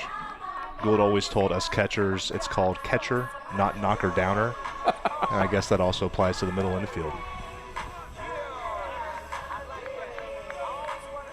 We could probably sell a book of Coach Gould, Coach Gouldisms. Yep.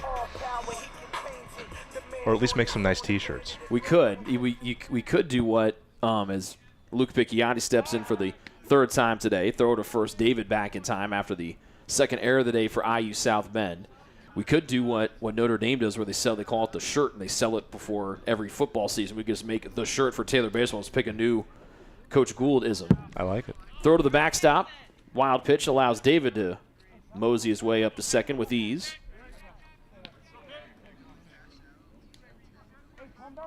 If you baseball alums out there know of any good catchphrases, any Gouldisms, most of you know how to get a hold of me, so just let us know, and then we'll start, printing some stuff, and away we go.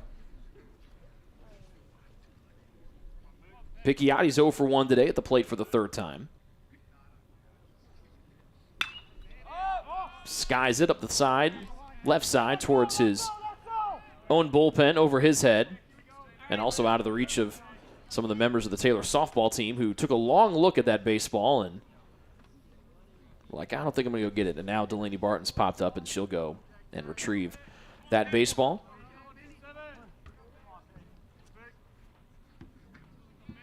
A ball and a strike here for Picchiotti this afternoon. Trojans trying to throw up their first crooked number here of the afternoon. Single runs in the first, third, fourth, and one so far here in the fifth. Ball 2 to Picchiotti away.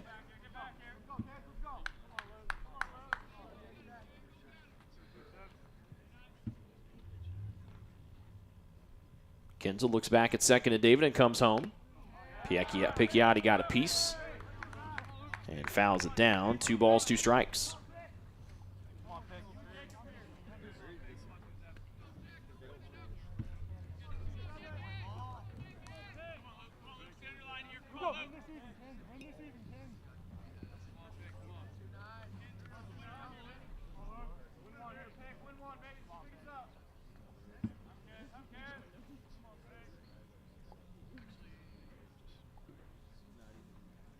One out, one home, bottom of the fifth. Righty versus lefty. Blocking its pole, keeps David at second. The count has reached its maximum here for Picchiotti. Fifth start of the year has been a fruitful one, and even though he only had the 4 hits in the 4 starts coming in, he did enter the day tied for second on the Trojans in RBI with 4. I'd love to add to it here. Cannot as he chases an upstairs fastball, talking to himself, upset that he went after one up high, and there are 2 gone for Taylor here in the fifth.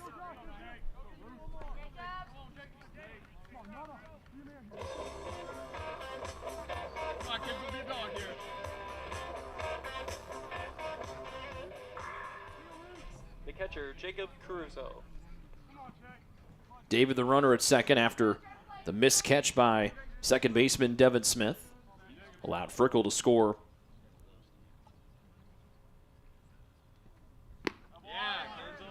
From second, and a pitch there from Kinzel finds the corner for a strike to Caruso, who's walked twice here this afternoon.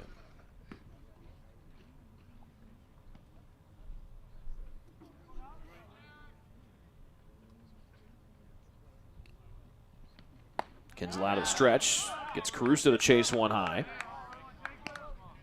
It's quickly 0-2 here to the Taylor backstop.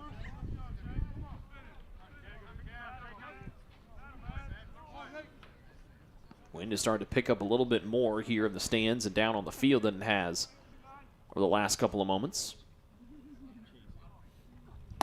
Caruso lays off one up in the attic, and it's 1-2.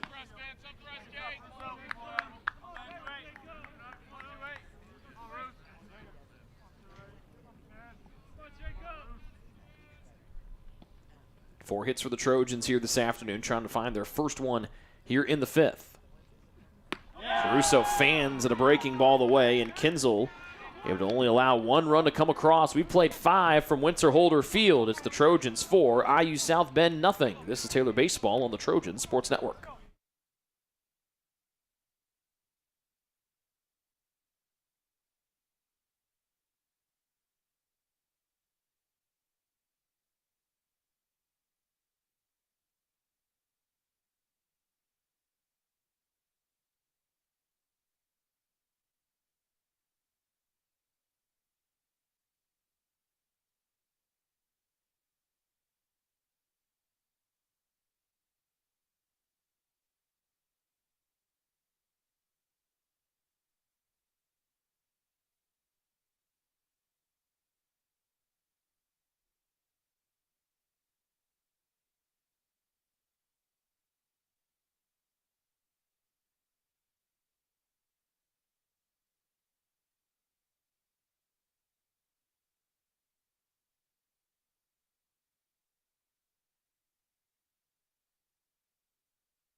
5 innings in the books here from Winter-Holder Field. Top of the order up for IU South Bend and their left fielder Logan Smith, with Jack Ryan and Caleb Farnham to follow. Again, special thanks to all of you folks tuning in for our home broadcast debut of Taylor Baseball this year. Special shout out to alumnus and former first base coach Trevor Booth, watching us here this afternoon. Booth has deserted us to go on to pursue other things. We don't hold that against him too much. A strike here to make it 2-1 here to Smith. Word is if they ever build a dome here, they're going to call it the Trevor Booth Memorial Dome. At least that's what I've been told. So you can donate to that too if you'd like. 2-1 from Gongwer, misses below the knees to Smith, and it's 3-1 for the left fielder for the Titans, who's 1 for 2 today, and he's got their lone hit, a single all the way back in the first when the sun was out, which feels like a millennium ago.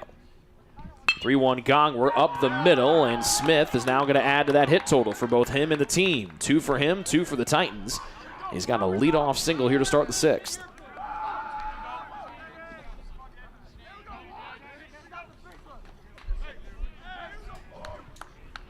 Now batting, right fielder Jack Ryan.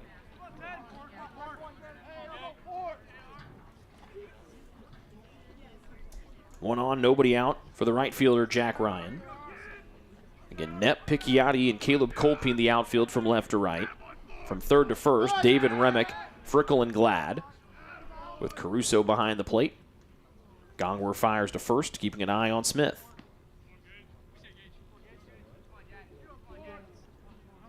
Smith is yet to attempt a stolen base this year. Big swing and a miss on a nice off speed from Gongwer, strike 1.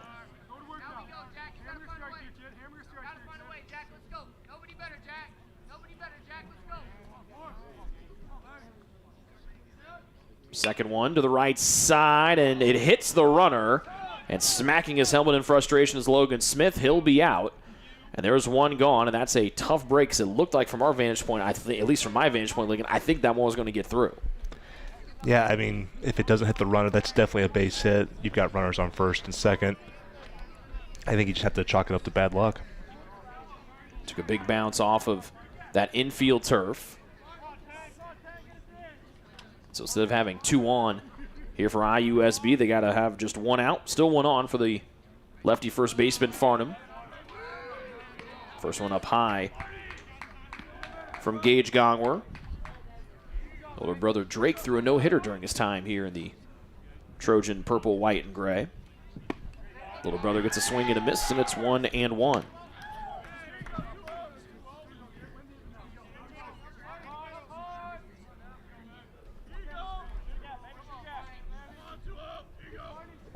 Second inning work for Gongwer after the freshman lefty Hirschberger went the first 4.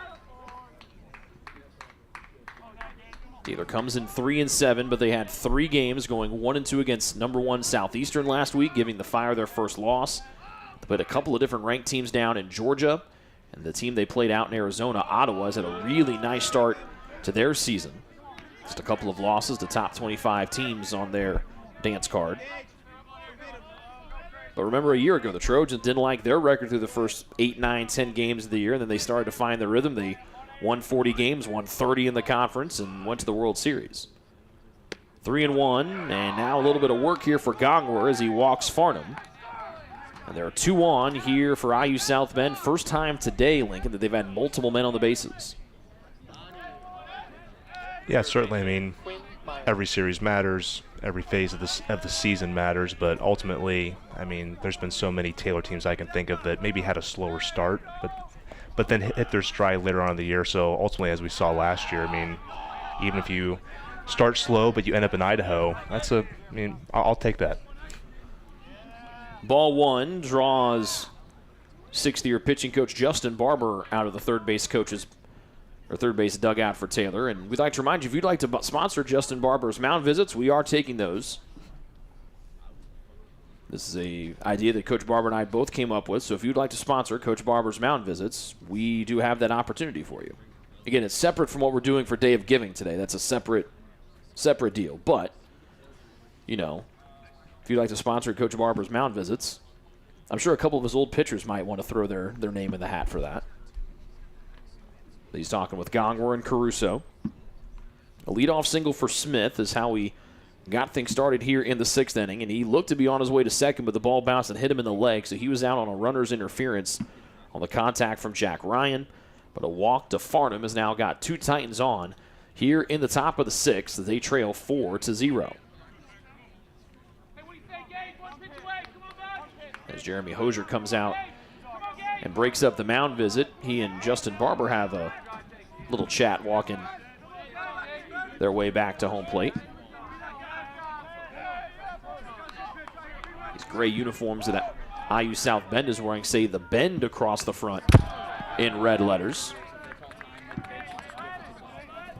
Second pitch to Meyer is fouled straight back. 4-0 the lead here for Taylor, but IU South Bend at the plate with some defensive shifts going on here for the Trojans. Third one from Gongwer, a swing and a miss on a half swing from Meyer.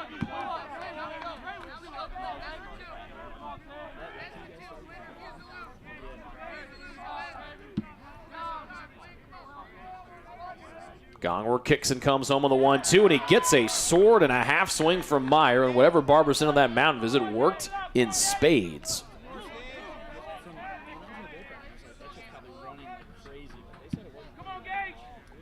First strikeout of the afternoon for Gongwer, and he's an out away from keeping Taylor up 4-0. Now batting catcher Anthony Pohl. As the catcher Anthony Pohl late to get to the plate. You know all about trying to get rid of the catcher's gear from the on-deck circle and having to get rid of it quick. Knocks the mask off of Caruso as Gongwer bounces one of the opposite batter's box as everybody moves up 90 feet. As IUSB tries to push across their first run of the day. I want to change something I said earlier. It's the second time they've had multiple men on. They got that back in the first. Remember, they had second and third with only 1 out, and then Hirschberger got the 2 ground outs to the corners to get out of that inning. Here, Gongwer needs just 1 to get away. 2-0 as he fires it up high.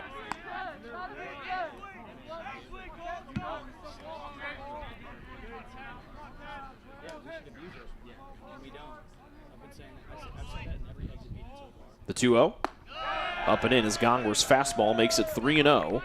With first base now open to the catcher Anthony Pohl, who was the last man to face the starter Hirschberger. The backstop is 0 for 2 today with a couple of ground outs. Up 3-0 here. Right down the middle, Gongwer gets it for strike 1.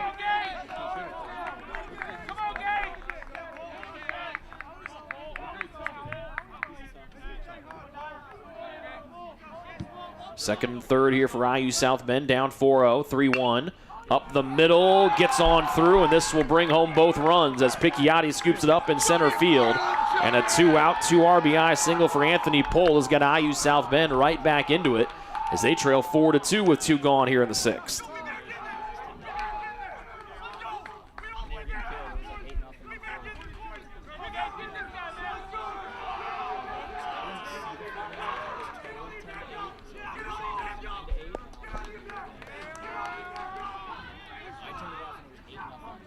Yeah, as we were talking, Rick, IU South Bend, they had a strong season last year. They're a strong team, so they were going to reach the scoreboard eventually. This is why you have to make sure your offense is chipping away, putting some runs up on that board, and so these innings like these don't hurt as much. Good first pitch strike there for Gongwer. The Trojans have gotten men on. They've left 8 men stranded here this afternoon. The problem for them is they've only scored single runs, and they've had opportunities to throw those crooked numbers up there, and now a crooked ones on the board for IU South Bend as they now trail by a deuce. Swing and a miss. 0-2 here to Charlie Martini, the lefty DH.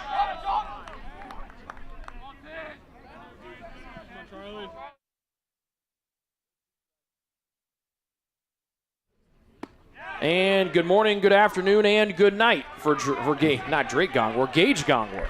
He limits the damage to 2 as he pumps his hand into his mitt as he walks off the mound. We head to the bottom of the 6th with Taylor's lead count cut down to 2 on the Trojan Sports Network.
So can Taylor answer the 2 runs that IU South Bend threw up on the board here in the bottom of the 6th? 9-1-2 up for the home side with Remick, Knepp, and Caleb Colpine. 6th inning, 6th new pitcher out there for IU South Bend. It's Cade Van Ness, a 6'2 junior, as Remick promptly deposits that one into left center field. He rounds first, he heads his sights on to second, and all 3 extra base hits for the Trojans today have come from the leadoff spot. Yeah, that's what you want to see, Rick, after an inning like that. You need to get the bats going. Renner's got a very compact swing, put a great follow through on that fastball. And yeah, now we're at the top of the order. I mean, you're not. What better place do you want to be in? Knepp, the man that can pretty much get a base on balls, it seems like, whenever he wants. And then Caleb Colpine, the hit machine behind him. So a good response here for the Trojans. 1 batter into the bottom of the 6th. Their lead has been trimmed down to 4-2. Van Ness out of the stretch, stir up Sox, kick and drive, ball 1 home to the lefty Knepp. Van Ness making his first relief appearance of the year. Took a start over the weekend, went 3 innings, took the loss that afternoon, gave up 6 hits, 5 runs, and 4 of them earned. Fastball, high and away, 2-0 here to Knepp. So you mentioned Cam with the double to lead off the bottom of the 1st. All 3 doubles today from the Trojans have been from the first man in the respective inning. Knepp in the 1st, Colpine in the 3rd, and Remick here in the bottom of the 6th. Curveballs away, 3-0 here for Knepp. Wind has also died down here a little bit from the strong winds we saw when first pitch was thrown just shy of, or just after 3 o'clock. No strikes on Knepp until right now, and it's 3-1.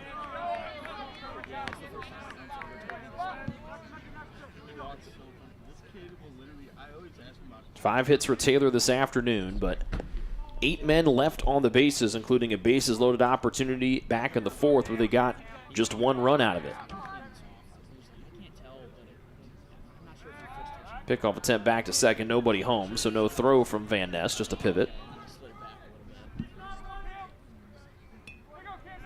The Trojans, they have gotten back-to-back hits just once today. That was the Knepp Colpine double and single to push across their first run all the way back in the 1st.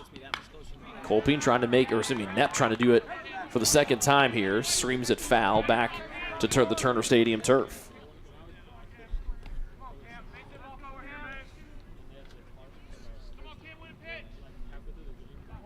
Knepp came into the day batting .211. And the pitch up the left field side. Is it going to stay fair? It does not. A lot of folks in purple doing their best to try to will it fair, but it did not listen.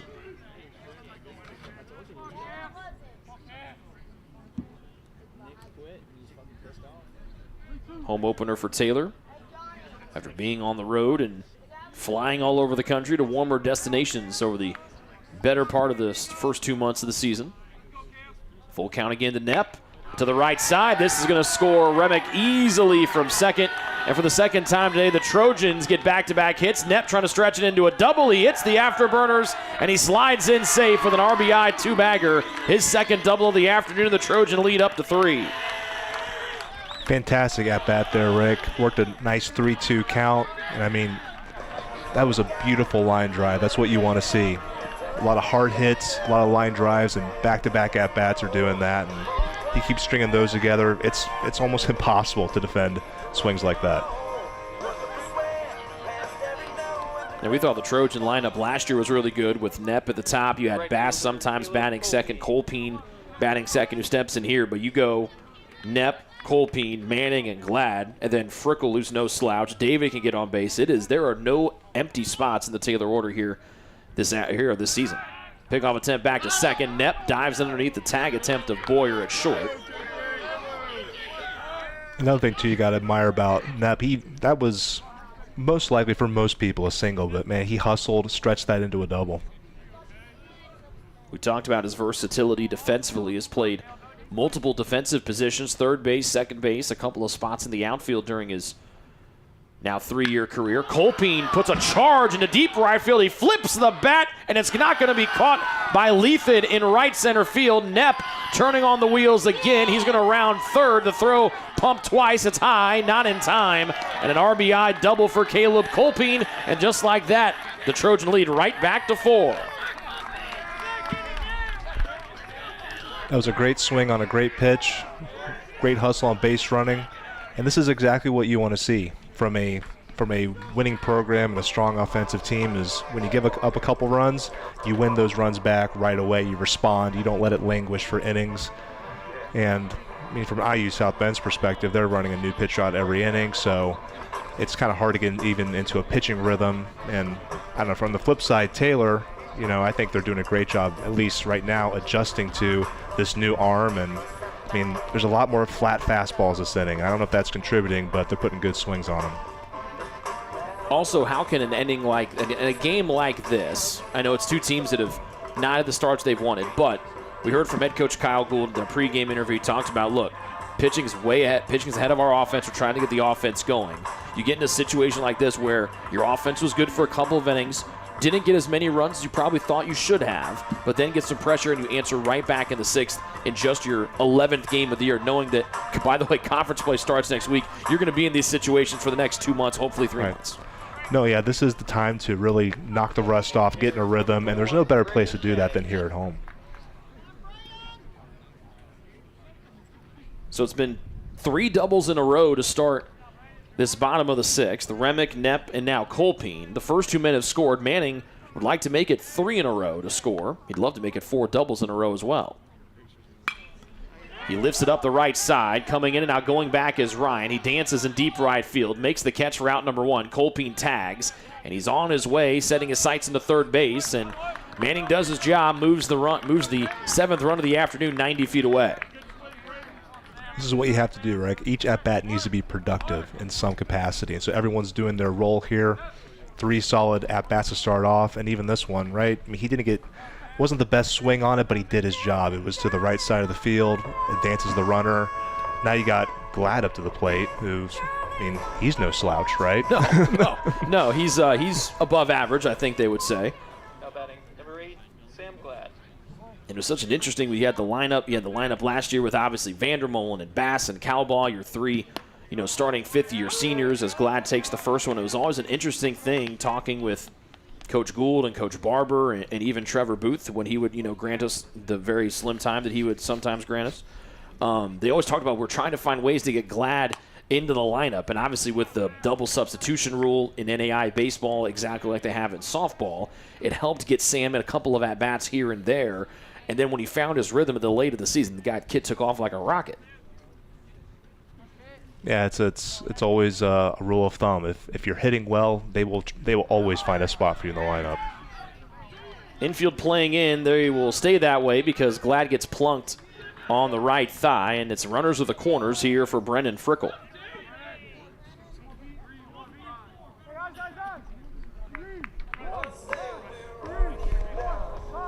There's been a whole host of folks warming up, staying loose down to the IU South Bend bullpen. Again, they have trotted out a new pitcher every inning here so far. Just the 5th game of the year for the Titans.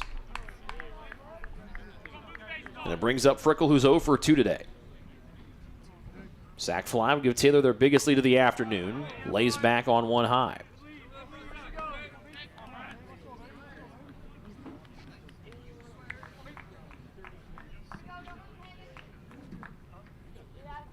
Stir up socks for Van Ness as he stands on the first base side of the rubber. A long throw over to first to keep an eye on Glad.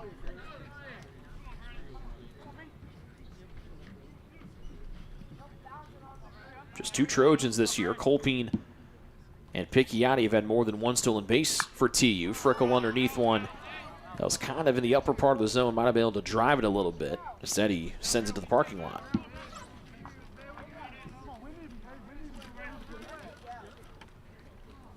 Ball and a strike.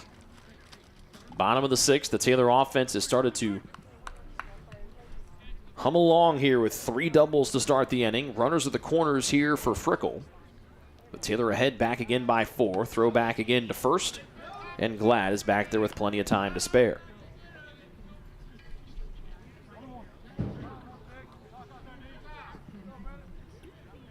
IU South Bend out of the Chicagoland Collegiate Athletic Conference. We're a win away, the Titans were, as Frickle takes strike 2 on the outer half on an off-speed. IUSB was a win away from the national tournament a season ago, but lost twice in their conference tournament to send them home packing. So a lot to prove for this IUSB team. Being on the doorstep of the national tournament of a year ago, Frickle fouls it off on the inner half, and the count remains at a ball and 2 strikes.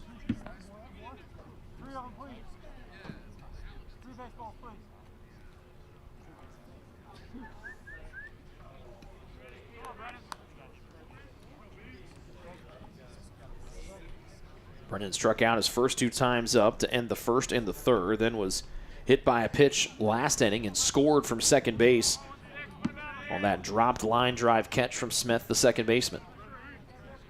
He's down on the count, a ball and 2 strikes. And checks the swing late, and he goes around. A late swing there from Frickle. It looks like one that he'd want to have back. Strikeout number 1 of the day for Van Ness, and there are 2 away for Taylor in the bottom of the 6th.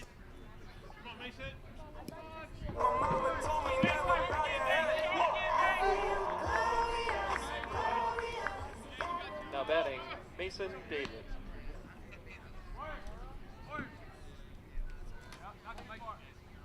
Two away, 2 on for Mason David. Curveball's left up high, 1-0.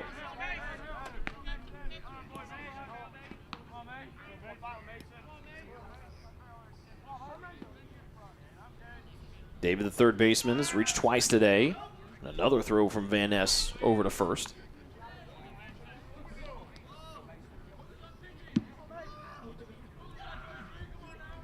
David, a ground out, a single, and a reach on an error here this afternoon. Righty versus righty. David pops it back. Foul ball catches the netting, a ball and a strike.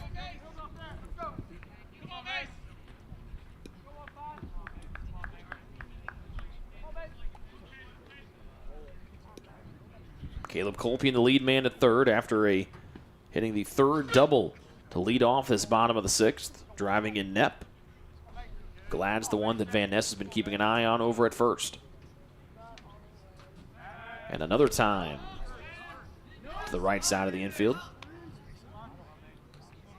Glad's looking like he's getting a little annoyed with all these throws over to first.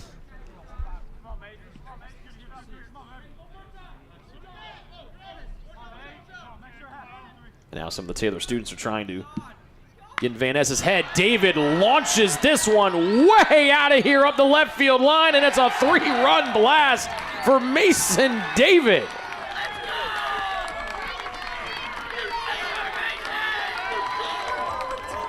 On a day like this with that wind blowing out, I mean, I don't think he needed the wind, Rick. That was so well hit. We knew that was gone immediately.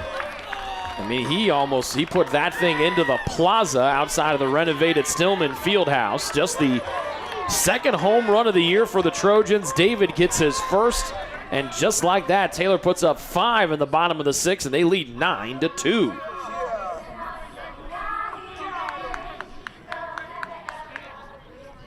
Now batting, Luke Picchiotti. Bases vacant here for Picchiotti after the 3-run bomb from David.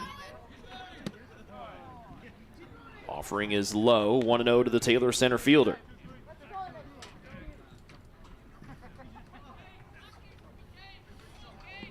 Well, Taylor has more than answered. The 2 runs at IU South Bend tagged up there in the top half of the 6th. Strike 1 called here for Picchiotti. He's trying to turn his afternoon around to the plate, 0 for 2.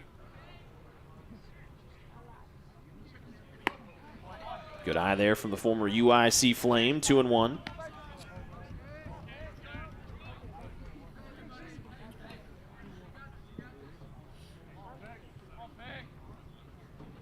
Five runs on 4 hits for Taylor here in the home half of the 6th. Picchiotti tries to start a little 2-out magic here for TU. Trojans this afternoon 1 for 6. That with 2 outs, that David homer, their first hit of the day. with 2 outs. 3-1 to Picchiotti, and he takes a jog to first on ball 4. Runners on period, and runners in scoring position has been the Trojans a little under the line that they would like today, but a call to the pen here as Van Ness's time on the hill is done for the time being. We'll take a break and come back and introduce you to the new IUSB arm next here on the Trojan Sports Network. Trojans lead 9-2.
Ninth batter of the inning is the Taylor catcher, Jacob Caruso. So the Trojans have scored 5 here in the bottom of the 6th on doubles from Knepp and Colpine and a 3-run homer from Mason David. New man out there for IUSB is the lefty Jaden Morris, senior 5'8", out of Stevensville, Michigan. Ball 1 to Caruso, the catcher. 2 walks and a strikeout for the former Thomas More Saint.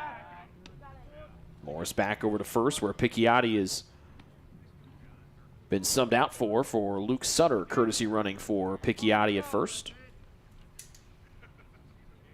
Keep our eyes. We'll see if Sutter pops out there to center field when we go to the top of the 7th. Called strike here to Caruso to even the count at a ball and a strike. Van Ness 0 for 1 in his first time out of the pen this season. And this only start this past weekend, went 3 innings and allowed 5 runs on 5 earned runs, I should say. Morrison, his second time in relief on the hill. The lefty up 1-2. Caruso screams up the third base side. Stopped by Meyer on the backhand stop from deep. And he eats that one over at third. Everybody's safe here with 2 outs in the bottom of the 6th.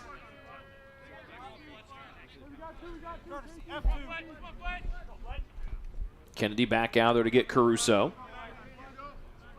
The courtesy run over at first. It'll go down as an E5 there on the missed play ground ball by Meyer at third. Third one of the afternoon today for the Titans. And there are 2 on here for the man that led this inning off, Fletcher Remick. Curveball finds the outside corner, strike 1.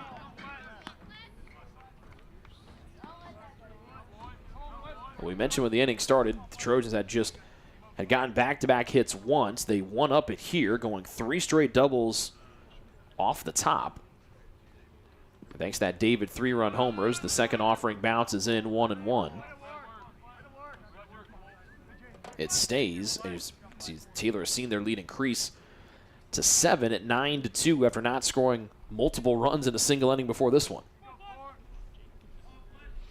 Yeah, when you got a solid lineup like we've talked about with Taylor, there's no holes, so everyone can swing the bat. And I mean, as we were saying, IU South Bend did not come here to lose. They're a great team. They're very solid. They've had a good season last year. They got a lot to prove. But I mean, the strategy of throwing out a new guy every inning, it's risky. And the downside is you risk having one bad inning. And Taylor, to their credit, they've been chipping away, and man, they've really seized their opportunity.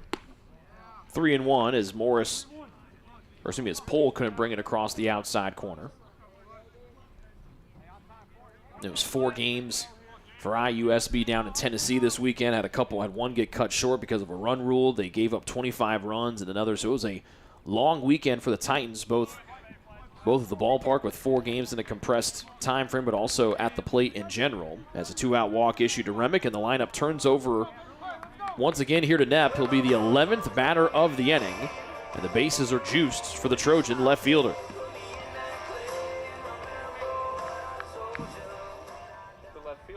Cam Knepp.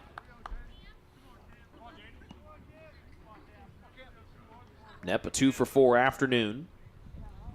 Doubled home Remick earlier in this frame. Inside off speed to the lefty, called for strike 1.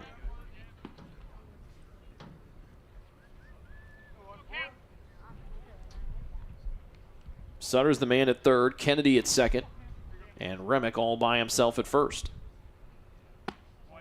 Breaking ball up high, lefty on lefty, 1-1.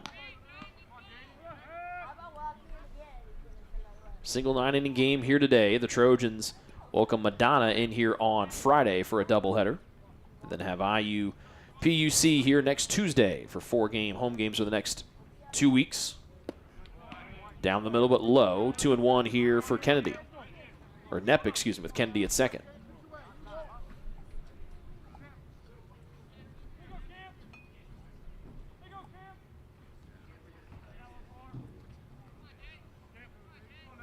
Knepp had just 1 double on the season coming in. He's got 2 so far in the ballgame today and pokes this one up the middle and through to the center field area.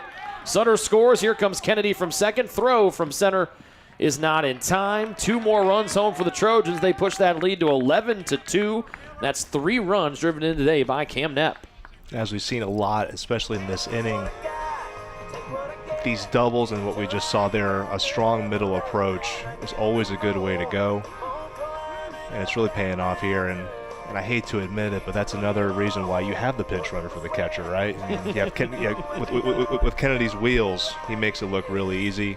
You squeak out another run. We got some pretty decent wheels back in the day when they let you stay out there and run. No, I strongly disagree. Here's Caleb Colpine, belt high, off speed, taken for strike 1. And just another ho-hum day at the office for Colpine. 3 for 3. He's not been retired once. He's driven in 3. And now 4. As Remick coasts in from third base.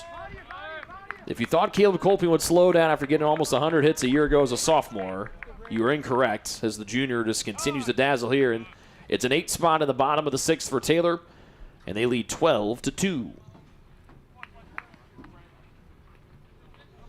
And a pinch runner is going to come in here for Caleb Colpine. 6 hits in the inning. Oh, it's Colpine for Colpine. Big brother Cade comes in to get younger brother Caleb. Number 7, Cade Colpine. Well, that's fun.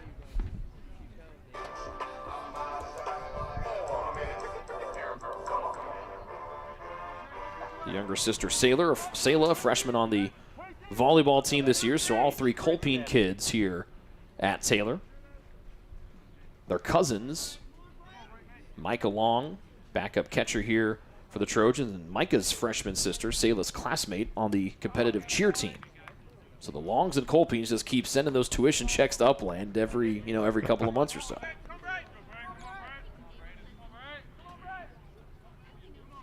The ball to Braden Manning.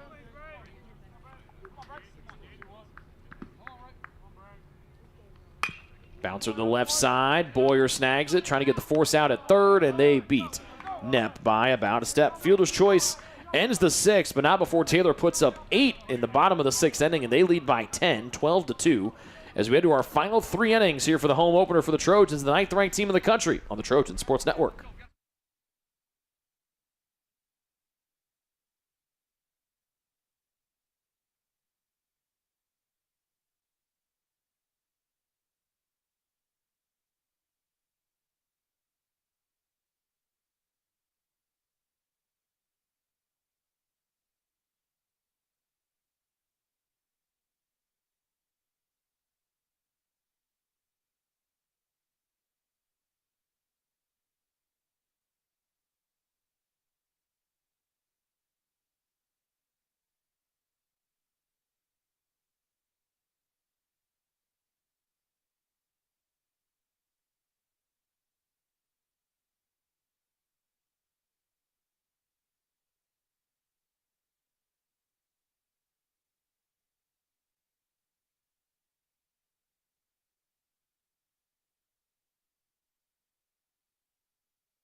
Second team All-American Jack Ross on the mound. Popping it up left side is Leathid. And Kennedy, he caught it. It wasn't pretty. They're not going to hang it in the Louvre, but he caught it, and there's 2 outs. By the way, Boyer popped out to second base to lead this inning off. Devin Smith got hit. He's at first, and now we go back to the top, and Logan Smith. It's 12-2 Taylor as we start at the top of the 7th here for the home opener for the 9th-ranked Trojans. TU put up 8 in the bottom of the 6th to really flex their offensive muscles. Defensive changes all over the board outside of Mason David, who's still at third, so we'll keep that off the top. Cade Colpine stays in the ball game. He plays left field. Drew Loy is in center. Luke Sutter's out in right. Ben Kennedy's at short. That bumps Remick over to second base. Riley Singleton off the Taylor bench. He's at first. And Cal Parr, the freshman catcher, is now in behind the plate replacing Caruso. So again, David remains as the only one in the ball game from the starters. Ross last year, undefeated, 7-0, and also 7 saves on his way to that second-team All-American nod. 5th appearance for Jack, 1 save on the year. He's allowed just 4 runs in those 8 1/3, with 4 Ks with an ERA a touch over 4. 2-1 to Smith, who has 2 of their 3 hits this afternoon for IUSB. Ross burns in a fastball right down Main Street. The count evens up 2-2.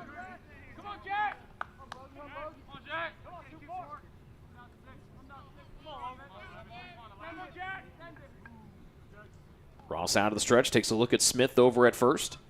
2-2 home, right at the belt, and Ross makes easy work of IU South Bend in the top of the 7th. Time to stretch here from Winter Holder Field. All Trojans, as the 9th-ranked team in the land, leads IUSB 12-2 here on the Trojan Sports Network.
A bevy of changes defensively leads to a bevy of changes offensively for Taylor. Riley Singleton batting in the 4 spot. He leads things off here in the bottom of the 7th. So he takes the first pitch for a strike, takes the second one for a strike as well.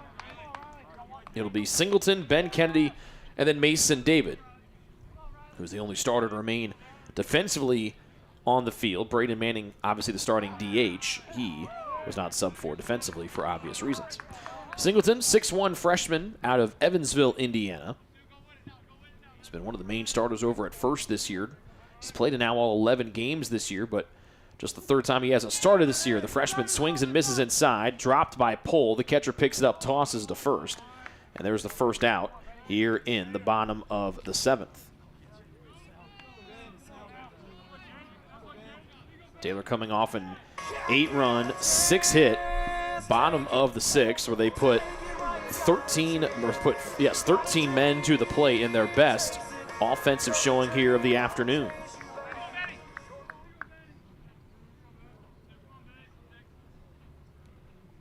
One gone for the shortstop, Ben Kennedy, who also calls Evansville home.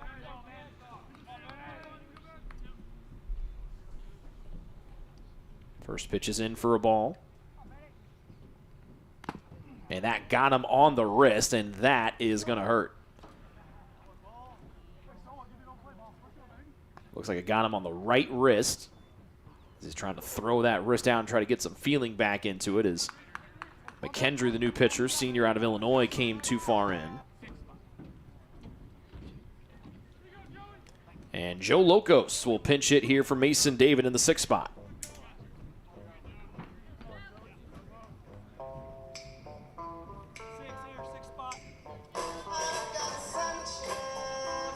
Lokos' walk-up music, always an old school feel. Last year's the Beach Boys. Here he goes with the Motown smash hit, My Girl by the Temptations.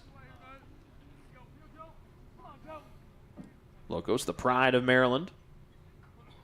Bats here with a runner at first and nobody out on the bottom of the 7th.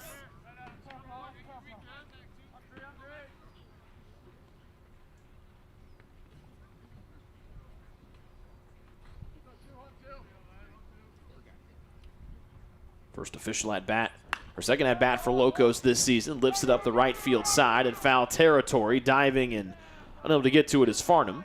But he made a nice effort. And it's a strike here to Lokos, who bats in place of the third baseman, Mason David. All Mason did was hit a 3-run home run his last time up. Not bad.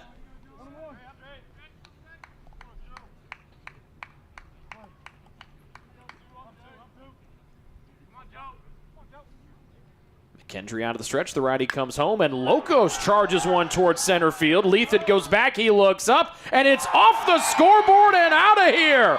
Joe Lokos goes deep in the bottom of the 7th, and Taylor leads 14-2. Sometimes when it rains, it pours, Rick. That was a great swing. Got some great lift on it. It's really great seeing these Taylor bats come alive here in this ballgame. Well, we do have sunshine on a cloudy day for Joe Lokos, and there's going to be a raucous ovation for 18 and white when he gets back to the dugout.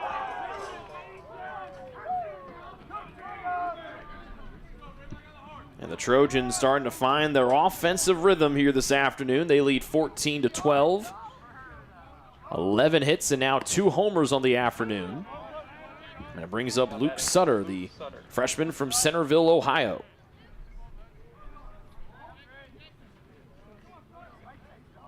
With Caleb Parr, the catcher, waiting on deck, and Sutter pokes it opposite way into left field.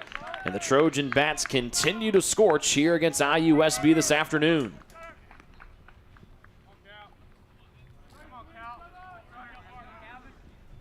So Cal Parr, the next one to bat. He took over defensively for Caruso in the top half of the 7th. And it looks like Micah Long might be coming in to pinch hit here for Fletcher Remick in the 9 spot. And that is what happens as 33 and white makes his way out of the dugout. One gone, breaking ball away here for Parr. Number 11 in white out of Bettendorf, Iowa, 6 feet tall, 200 pounds.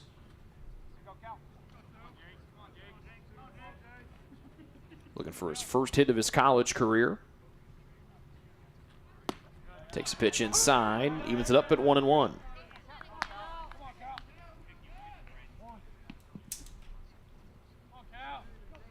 Drop third strike is the only out for the Trojans here in the bottom of the 7th. Chop to the left side. Boyer snags, turns, falls away. Nice throw to second to get the force out there of Sutter on one that could have easily have bounced underneath the glove of the shortstop Boyer.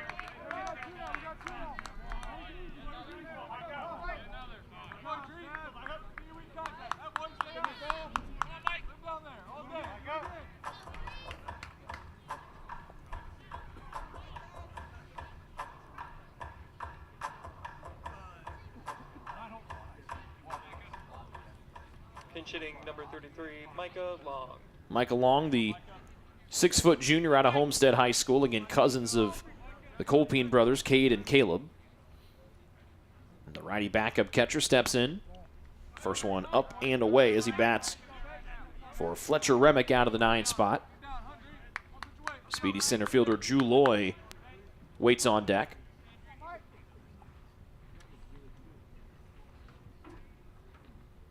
Second one in the upper part of the zone, called for a strike here to Micah Long.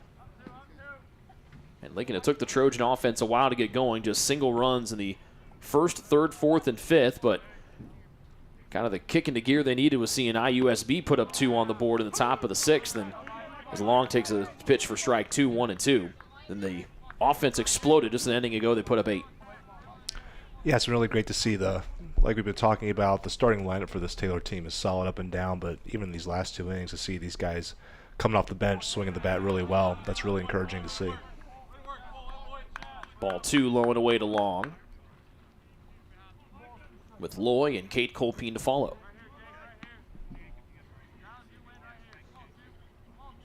We're in the bottom of the 7th, 2 outs, 2 home, 1 on, as Taylor leads IU South Bend by 12. Long goes opposite way, screams it foul, and the count remains even at 2-2.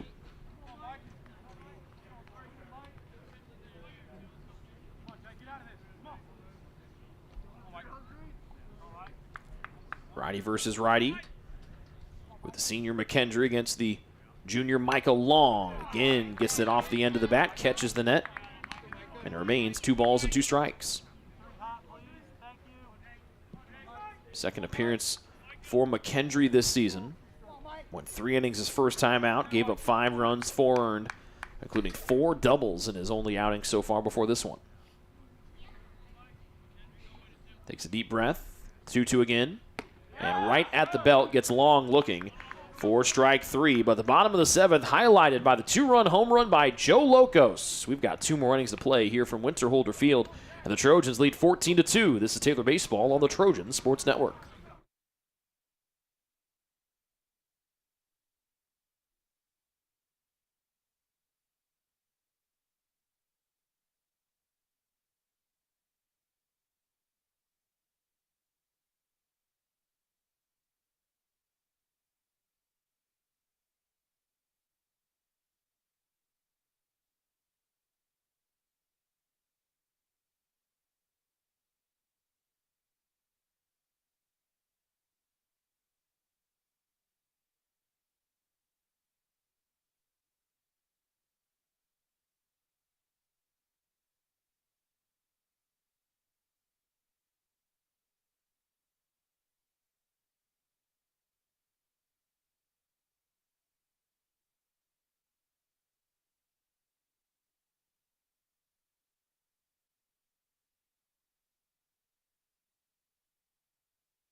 Top half of the 8th inning, Jack Ryan, Caleb Farnham, and Quinn Meyer up, and the first pitch is sent into left field, and a first pitch swing, and Ryan gets his first hit of the day. That's just the 4th one of the afternoon here for the Titans. And Lincoln, we might be, look, are we going to be in someone's selfie here maybe? Can we lean in and wave hello? Let's all wave hello. Yep. Front row selfie, hi. 14-2, the IUSB hole. Here's Caleb Farnham, their first baseman. Righty on lefty, as Ross just misses away 1-0. Again, home opener here for the Trojans. They've got 2 with Madonna coming up on Friday at noon. Then against IU Purdue Columbus comes up on Tuesday afternoon next week. Ball and strike here to Farnham. Walked and was hit by a pitch. And popped out to shallow right to the then right fielder, Caleb Colpine. Ross out of the stretch, fires in that 87-mile-an-hour fastball, and he goes ahead 1-2. The Trojans did not lose a single pitcher from last year's star-studded group, with Ross, the head of that, coming out of the bullpen on his way to the second-team All-American nods. Off the end of the bat, getting a piece and fouling it away is Farnham.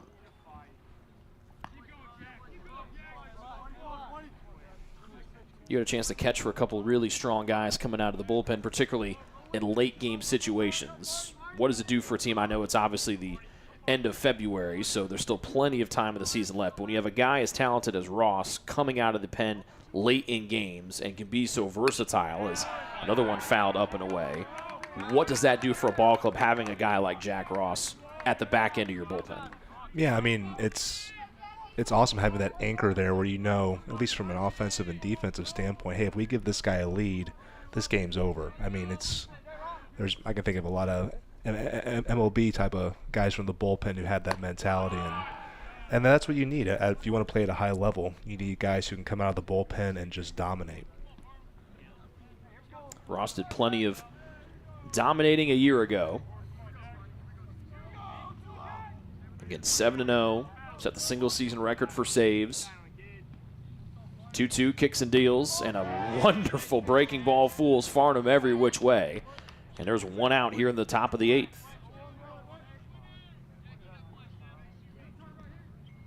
Number 18, Quinn Meyer.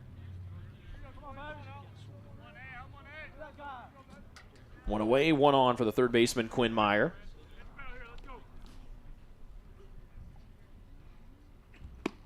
Belt high fastball on the outside corner for a strike. Meyer this afternoon 0 for 3. Ground out, fly out, and a strikeout against Gage Gongwer. Ross, the third different pitcher used today by TU. It was a really solid start for the freshman Alec Hirschberger, who went the first 4. 1 hit, 2 strikeouts for the talented lefty. Gage Gongwer went the next 2, and this is the second inning of work for Jack Ross.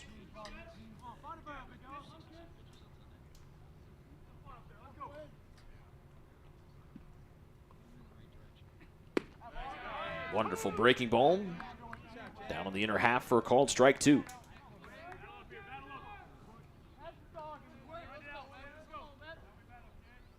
Again, 5th appearance for Jack this season.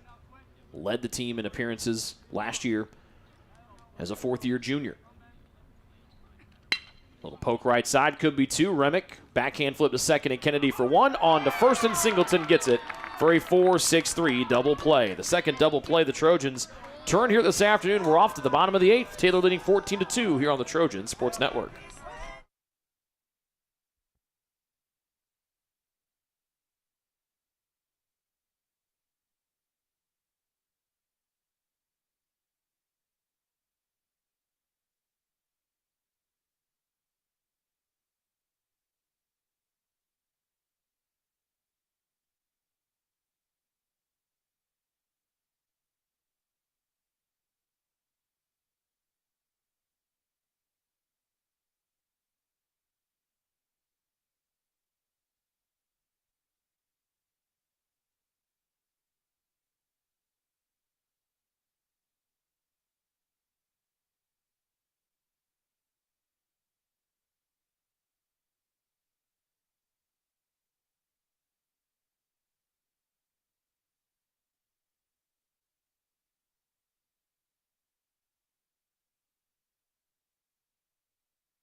Bottom of the 8th, all Trojans here today in the home opener against IU South Bend, leading 14-2.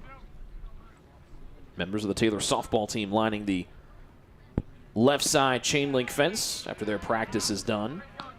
And Taylor head coach Kyle Gould having a chat with them before they embark down to Kentucky or Tennessee coming up, or Kentucky coming up on tomorrow night, actually. Swing and a miss. Loy comes up empty on the first one.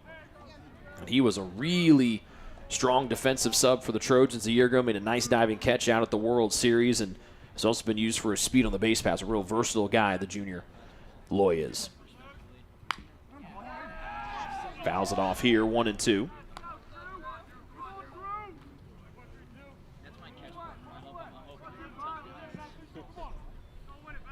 Drew this year in his second official at bat. Down 1-2, takes it inside, 2-2. Cade Colpine and then Nate Hickey to follow for the Trojans here in the bottom of the 8th. It was 4-0 Taylor through the 5th as Loy chases one low and away, 2-2, one gone, or for strike 3 I should say, one gone here in the bottom of the 8th.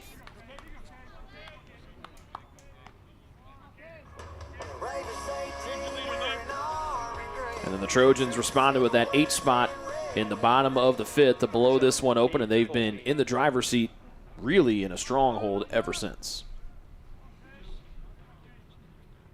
Cade Colpine batting after pinch running for younger brother Caleb in the 6th. Takes ball here. Cade, the 5th-year senior out of Fort Wayne. Lefty takes it away, 2-0. Second appearance for the 5th-year man, Cade Colpine. Against the new pitcher, Matt Lude for IUSB. And it's 3-0 to the oldest of the Colpine kids.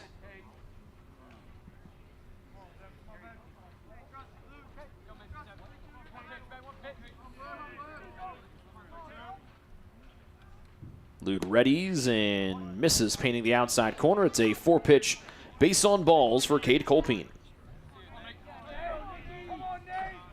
With one out here for the Trojans here this afternoon.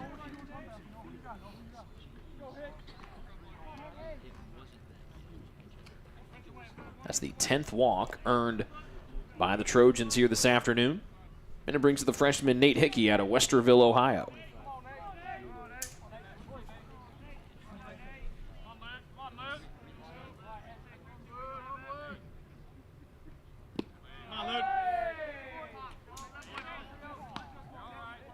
Now batting Nate Hickey. Ball 1 to Hickey.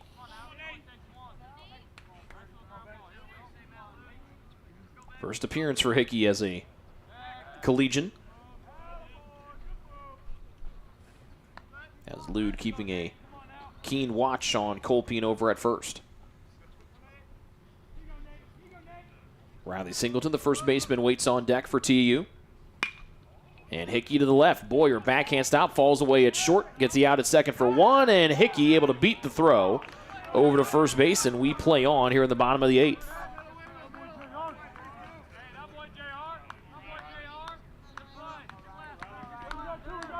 Good hustle there from Hickey to beat the throw out. And now we'll see what Riley Singleton can do in his second turn of the plate here this afternoon. First baseman Riley Singleton.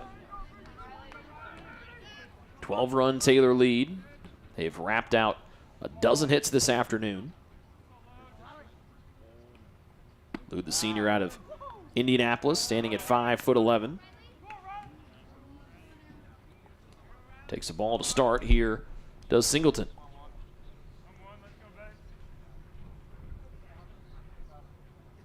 Lude out of the stretch. Runner stays at first, and Singleton flares it into left. Coming in, diving, and not able to make the catch is Logan Smith. Colpine on the run. Actually make it Lude on the run, or Hickey on the run, excuse me.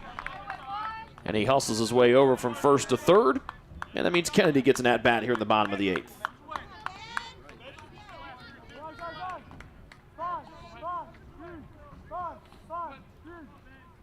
That after having a packed house in that bullpen for most of the day. They've cleared out there for IU South Bend, so it looks like Lude will be the one to take it here to the bottom of the 8th. The Trojans just 3 defensive outs away from clinching their 4th victory of the season.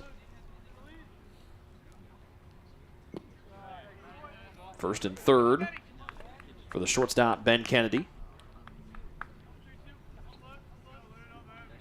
Came out of the gate last year as a freshman and proved to be one of the top defensive shortstops in the Crossroads League with ease a year ago. Gets underneath that one and fouls it away.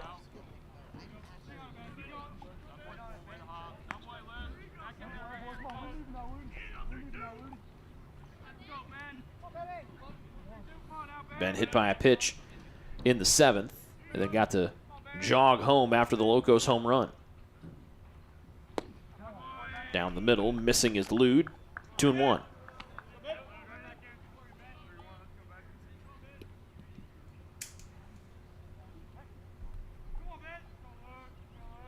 Mason David is on deck if Kennedy can find his way on.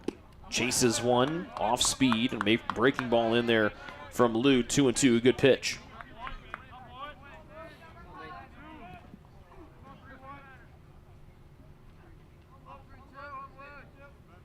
Two in the righty versus righty showdown. Kennedy bounces it to the left, foul.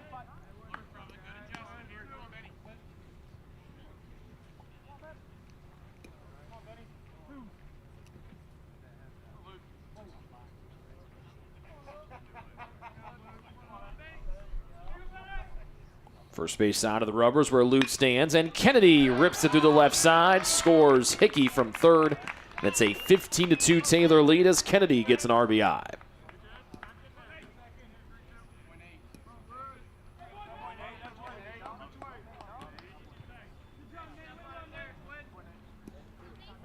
Good to see Kennedy get a nice strong swing there. Offense at the plate was a little up and down last year, and as high as he put the bar from defensively as he did last year. Good to see him get a nice hit here. I know the game is a 13-run difference, but good to see him get a nice piece of hitting right there here late in this one.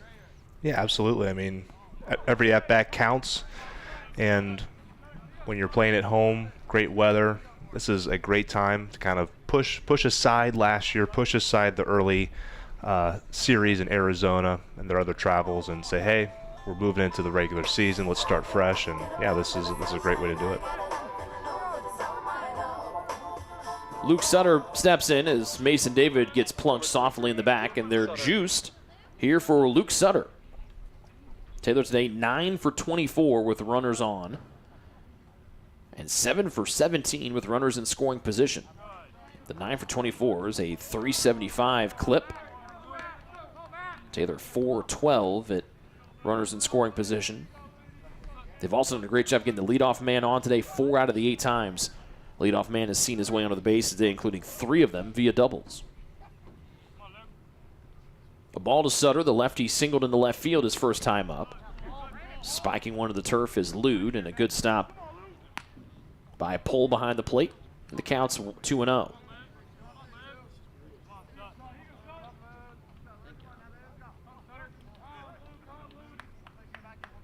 Singleton, Kennedy, and David from third to first are the runners for TU. Beautiful 12-6 curveball there from Lude. Drops in to make it 2-1.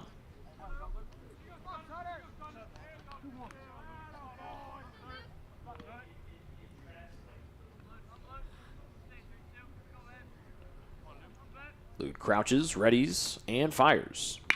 Poked up the middle. Nice diving catch there by Boyer at short to keep more runs off the board. We head to the 9th. Taylor 3 outs away from getting the victory in their home opener, as Nathan Frady comes on to try to get those final 3 outs from the mound. Taylor up 15-2 here on the Trojan Sports Network.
2 subs for the Trojans on the mound. It's Frady that we mentioned going to break. And the new catcher for the Trojans is the sophomore out of Beaver Creek, Ohio. That is Matthew Roederer. Frady, 6'4", 235. Blisters in a fastball low and into Anthony Pohl, the catcher for IU South Bend. It'll be Pohl, Martini, and Boyer, 5, 6, and 7. Up for the Titans as it's one poked to the right side and into right field. First or second hit of the night here for Anthony Pohl. Yeah, it was a 90-mile-an-hour fastball on the outside, and he barely got the bat around. Was hit off the fist, so to speak. And yeah, that's the downside. You throw it hard, and even on a bad swing like that, you know, sometimes the ball squeaks through. Frady takes over for Jack Ross, who went 2 innings, no hits. Or actually, 2 innings, 1 hit, and no runs allowed there from Ross. As here comes Martini up to the plate.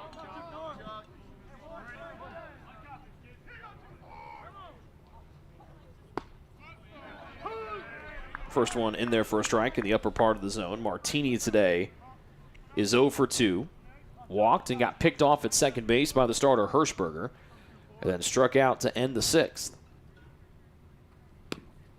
Off the glove of Roederer.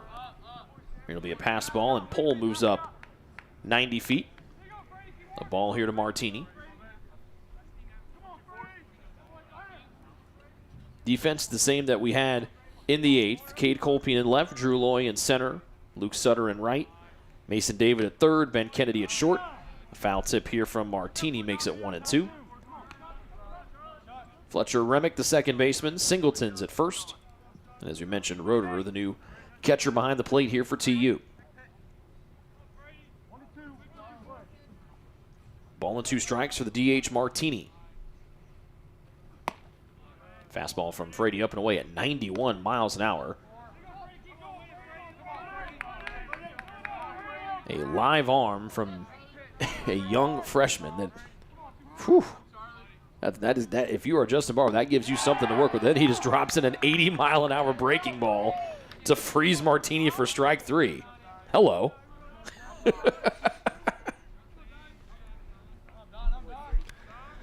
No, those are great numbers to be seen out of a freshman. Absolutely. I don't know where they're growing this crop of freshmen, but they get bigger and faster and stronger every year. Frady just keeps sitting at 90 miles an hour as he burns a fastball in low to Boyer. Yeah, last year we thought Frickle and Manning were like, man, these guys are huge. And then this year's freshman class, Riley Singleton, Frady, like, no, we're going to actually make them look kind of small. 2-0 here to Boyer, who's reached base safely once this afternoon via the walk. And remember, schedule change for the weekend. It was supposed to be a 4-game set between Taylor and Madonna, as Frady misses away 3-0 here to Boyer, the shortstop. It'll be just the doubleheader on Friday, noon start time, so an earlier start time coming up on Friday for the Trojans and the Crusaders. The homestand continues with a single game against Indiana University, Purdue University, Columbus.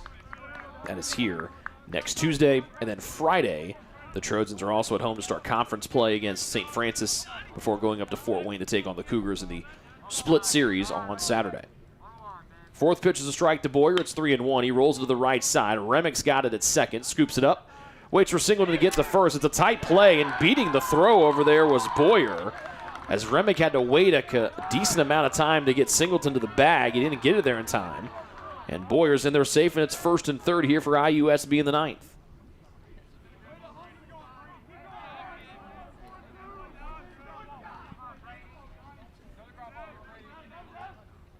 First and 3rd for the IU South Bend Titans. They trail 15-2. Bouncer up the middle. Kennedy pulled to the right of second base, and he just couldn't make the play as he had to throw that glove out there to get it. Everybody's safe with Pohl scoring in from 3rd, and it's now 15-3. The Taylor lead was still 1 out here in the 9th.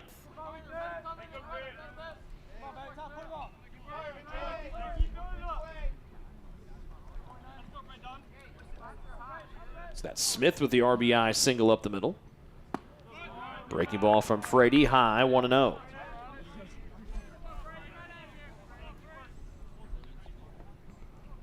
Batter is Leathid, the center fielder, former Spring Arbor man who knows this field very well.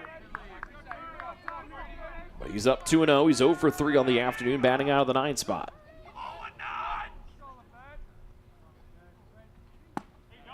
Fastball at the letters, 2-1.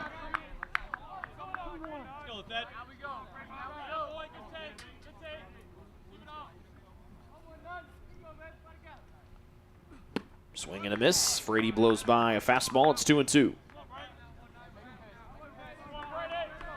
15 hits, 14 runs for Taylor this afternoon.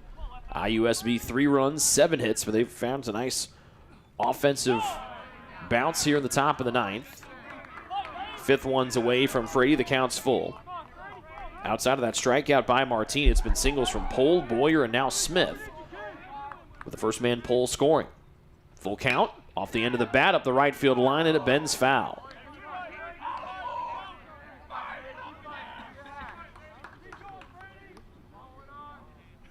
Just a couple feet away from bringing both runners home.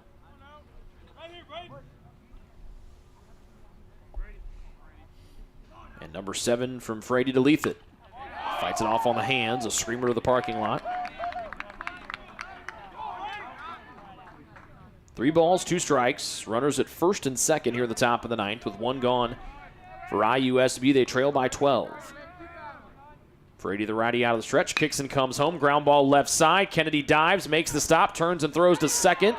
And getting him out by a whisker are the Trojans, as Smith was there just a hair late. And we're down to the final out here in the home opener. Fantastic effort there by Kennedy. I mean, that's a high baseball IQ play right there. I mean, bang, bang play. I mean, that's what you want. I mean, there's been, at least 4 or 5 ground balls this inning. So, yeah, maybe we haven't gotten the results we wanted right away, but no, this has been good stuff here from this young pitching talent. To the top of the lineup we go in Logan Smith. Breaking ball nicks the outside corner, 0-1. Before this inning, Smith had half of their 4 hits. A couple of singles in the 1st and the 6th. Frady fires in a missile upstairs around the chin. Ducking out of the way and leaning out of the way is Smith. 1 ball, 1 strike.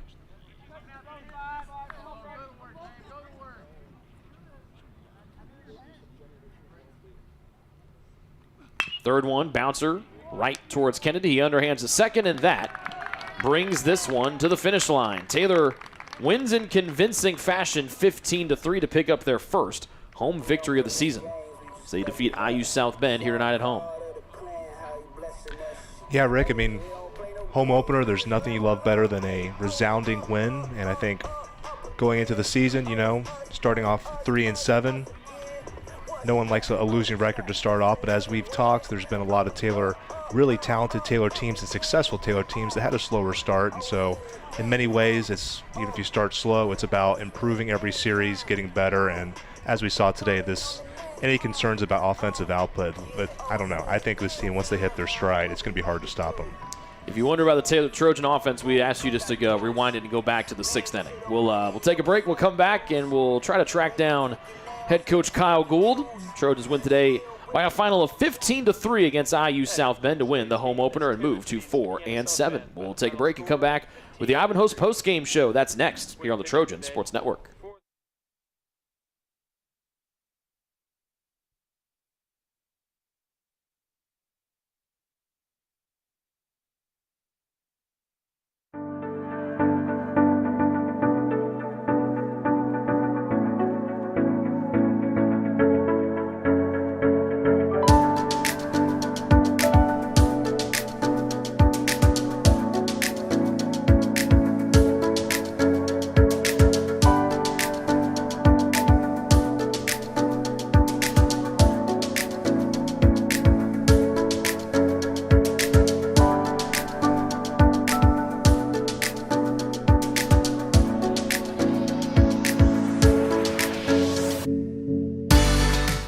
I'm Kyle Gould. I'm in my 20th season as the head baseball coach here at Taylor, and we are once again asking for support for our annual January term trip to Phoenix, Arizona. It's been an incredible blessing to us and really crucial in the development of our team and our players on and off the field.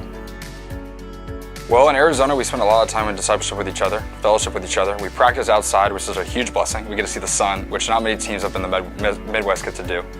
And other than baseball, we spend a lot of time together. We go on hikes, we do Bible study together as a team, we go to team dinners, and we have a lot of downtime. There are people that take classes as well, but other than that, we spend a lot of time together. It gives us a jump start on a lot of teams in our conference, especially that don't go out there. You're taking so many reps on the field that you just don't get in the wintertime in Indiana because it's so cold. So going out there, you just get all those reps, you get a lot of practice, you just get probably a good few weeks ahead of the rest of your competition just because of that warm weather and the opportunities it allows. Yeah, at the beginning of the year, we make it a point that we want Jesus to be at the center of everything that we do. We want to glorify him on the field, and we want to glorify him off the field. We want the baseball team in general just to walk in faith. We want to represent who we believe in well. And I think that the Arizona trip and the Bible studies that we do actually together in the houses is just a good beginning point for us as we head into the year. We know that it's not really something that a lot of teams get to do, and we're just grateful for all the donations that come in that allow us to take this trip, get us ready for our season, but also help build relationships with the guys and help grow in community in Christ together.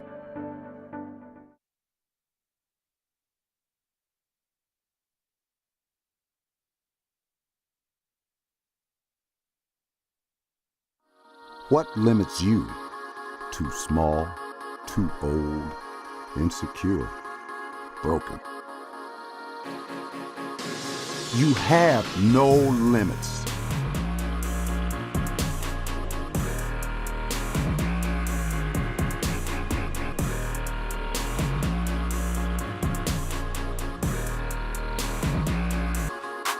Rethink your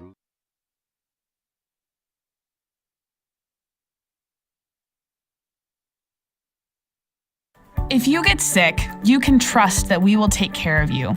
As a Magnet designated healthcare system, our expert team will create a personalized plan to get you back on your feet. Marion Health, great care from great people.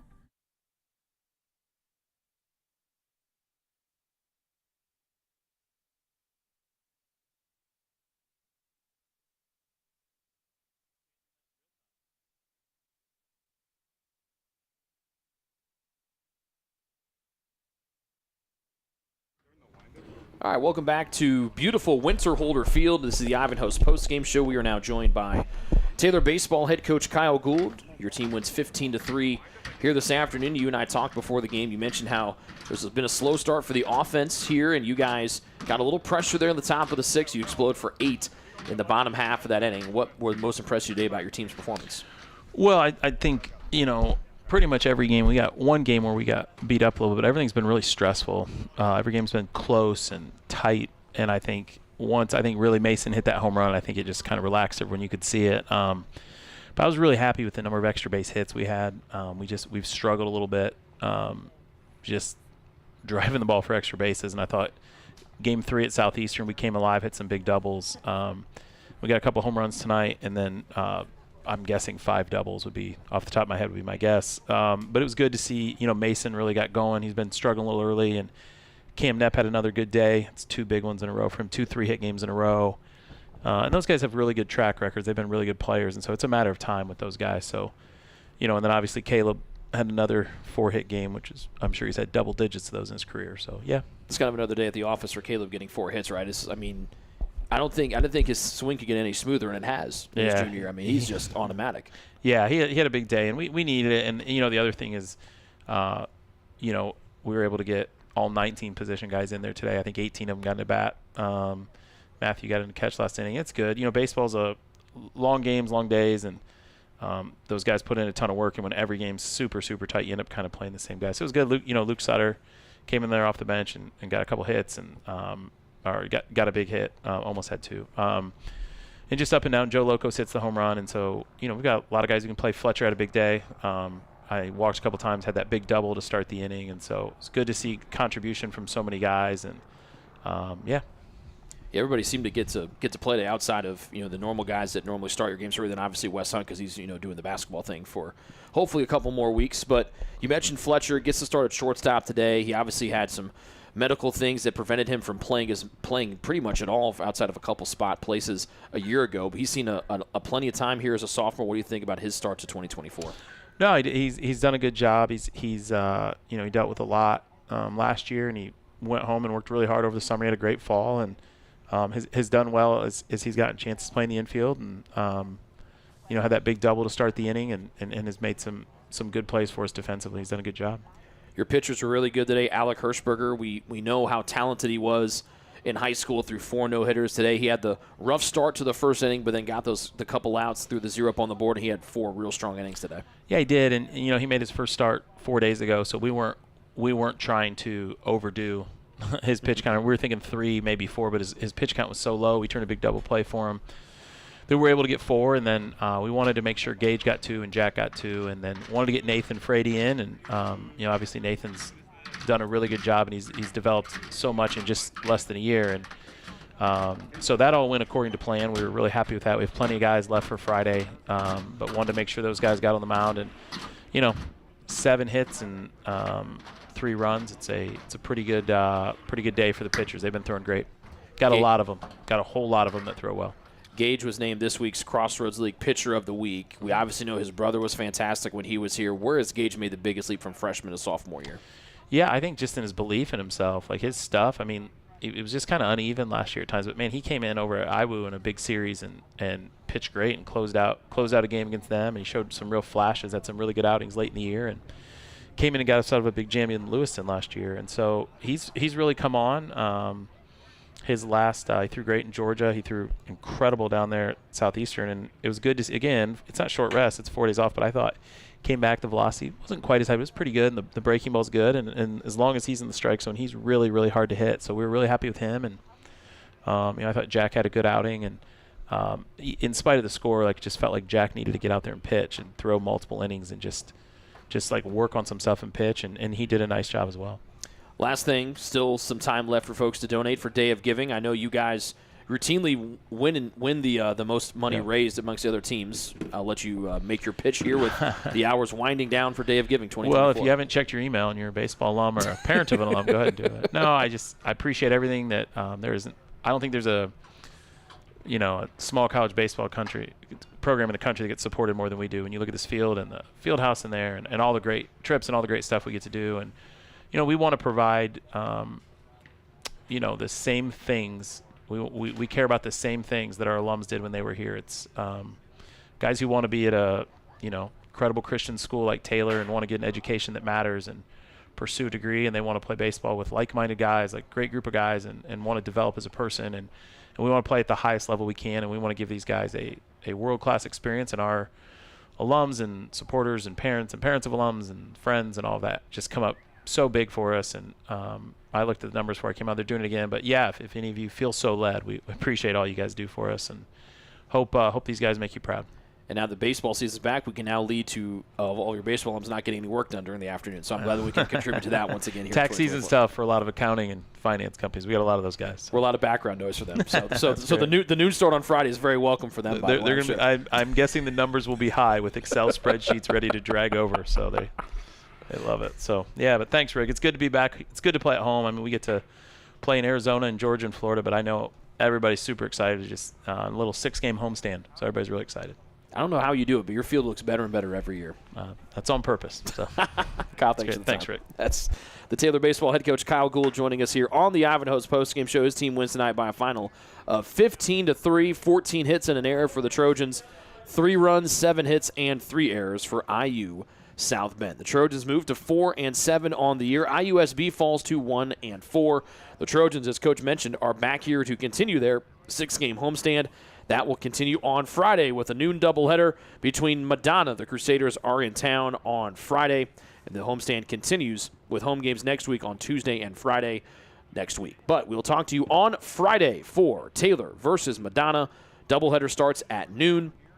As of now, we'll have audio coverage for just the first game. We have a home cheer competition that we need some help with to make sure that goes off without a hitch. And so we will definitely have the audio coverage for the first game. We're going to try and take a look at our schedules and figure out what we can do for game number 2 on Friday with that earlier start. But special thanks to our fantastic analyst, Lincoln Reed. My name is Rick Johnson. The executive producer of the Trojan Sports Network is Seth Michael. Until we talk to you on Friday, we say goodnight from Upland, Indiana. This has been a presentation of Taylor Baseball on the Trojan Sports Network.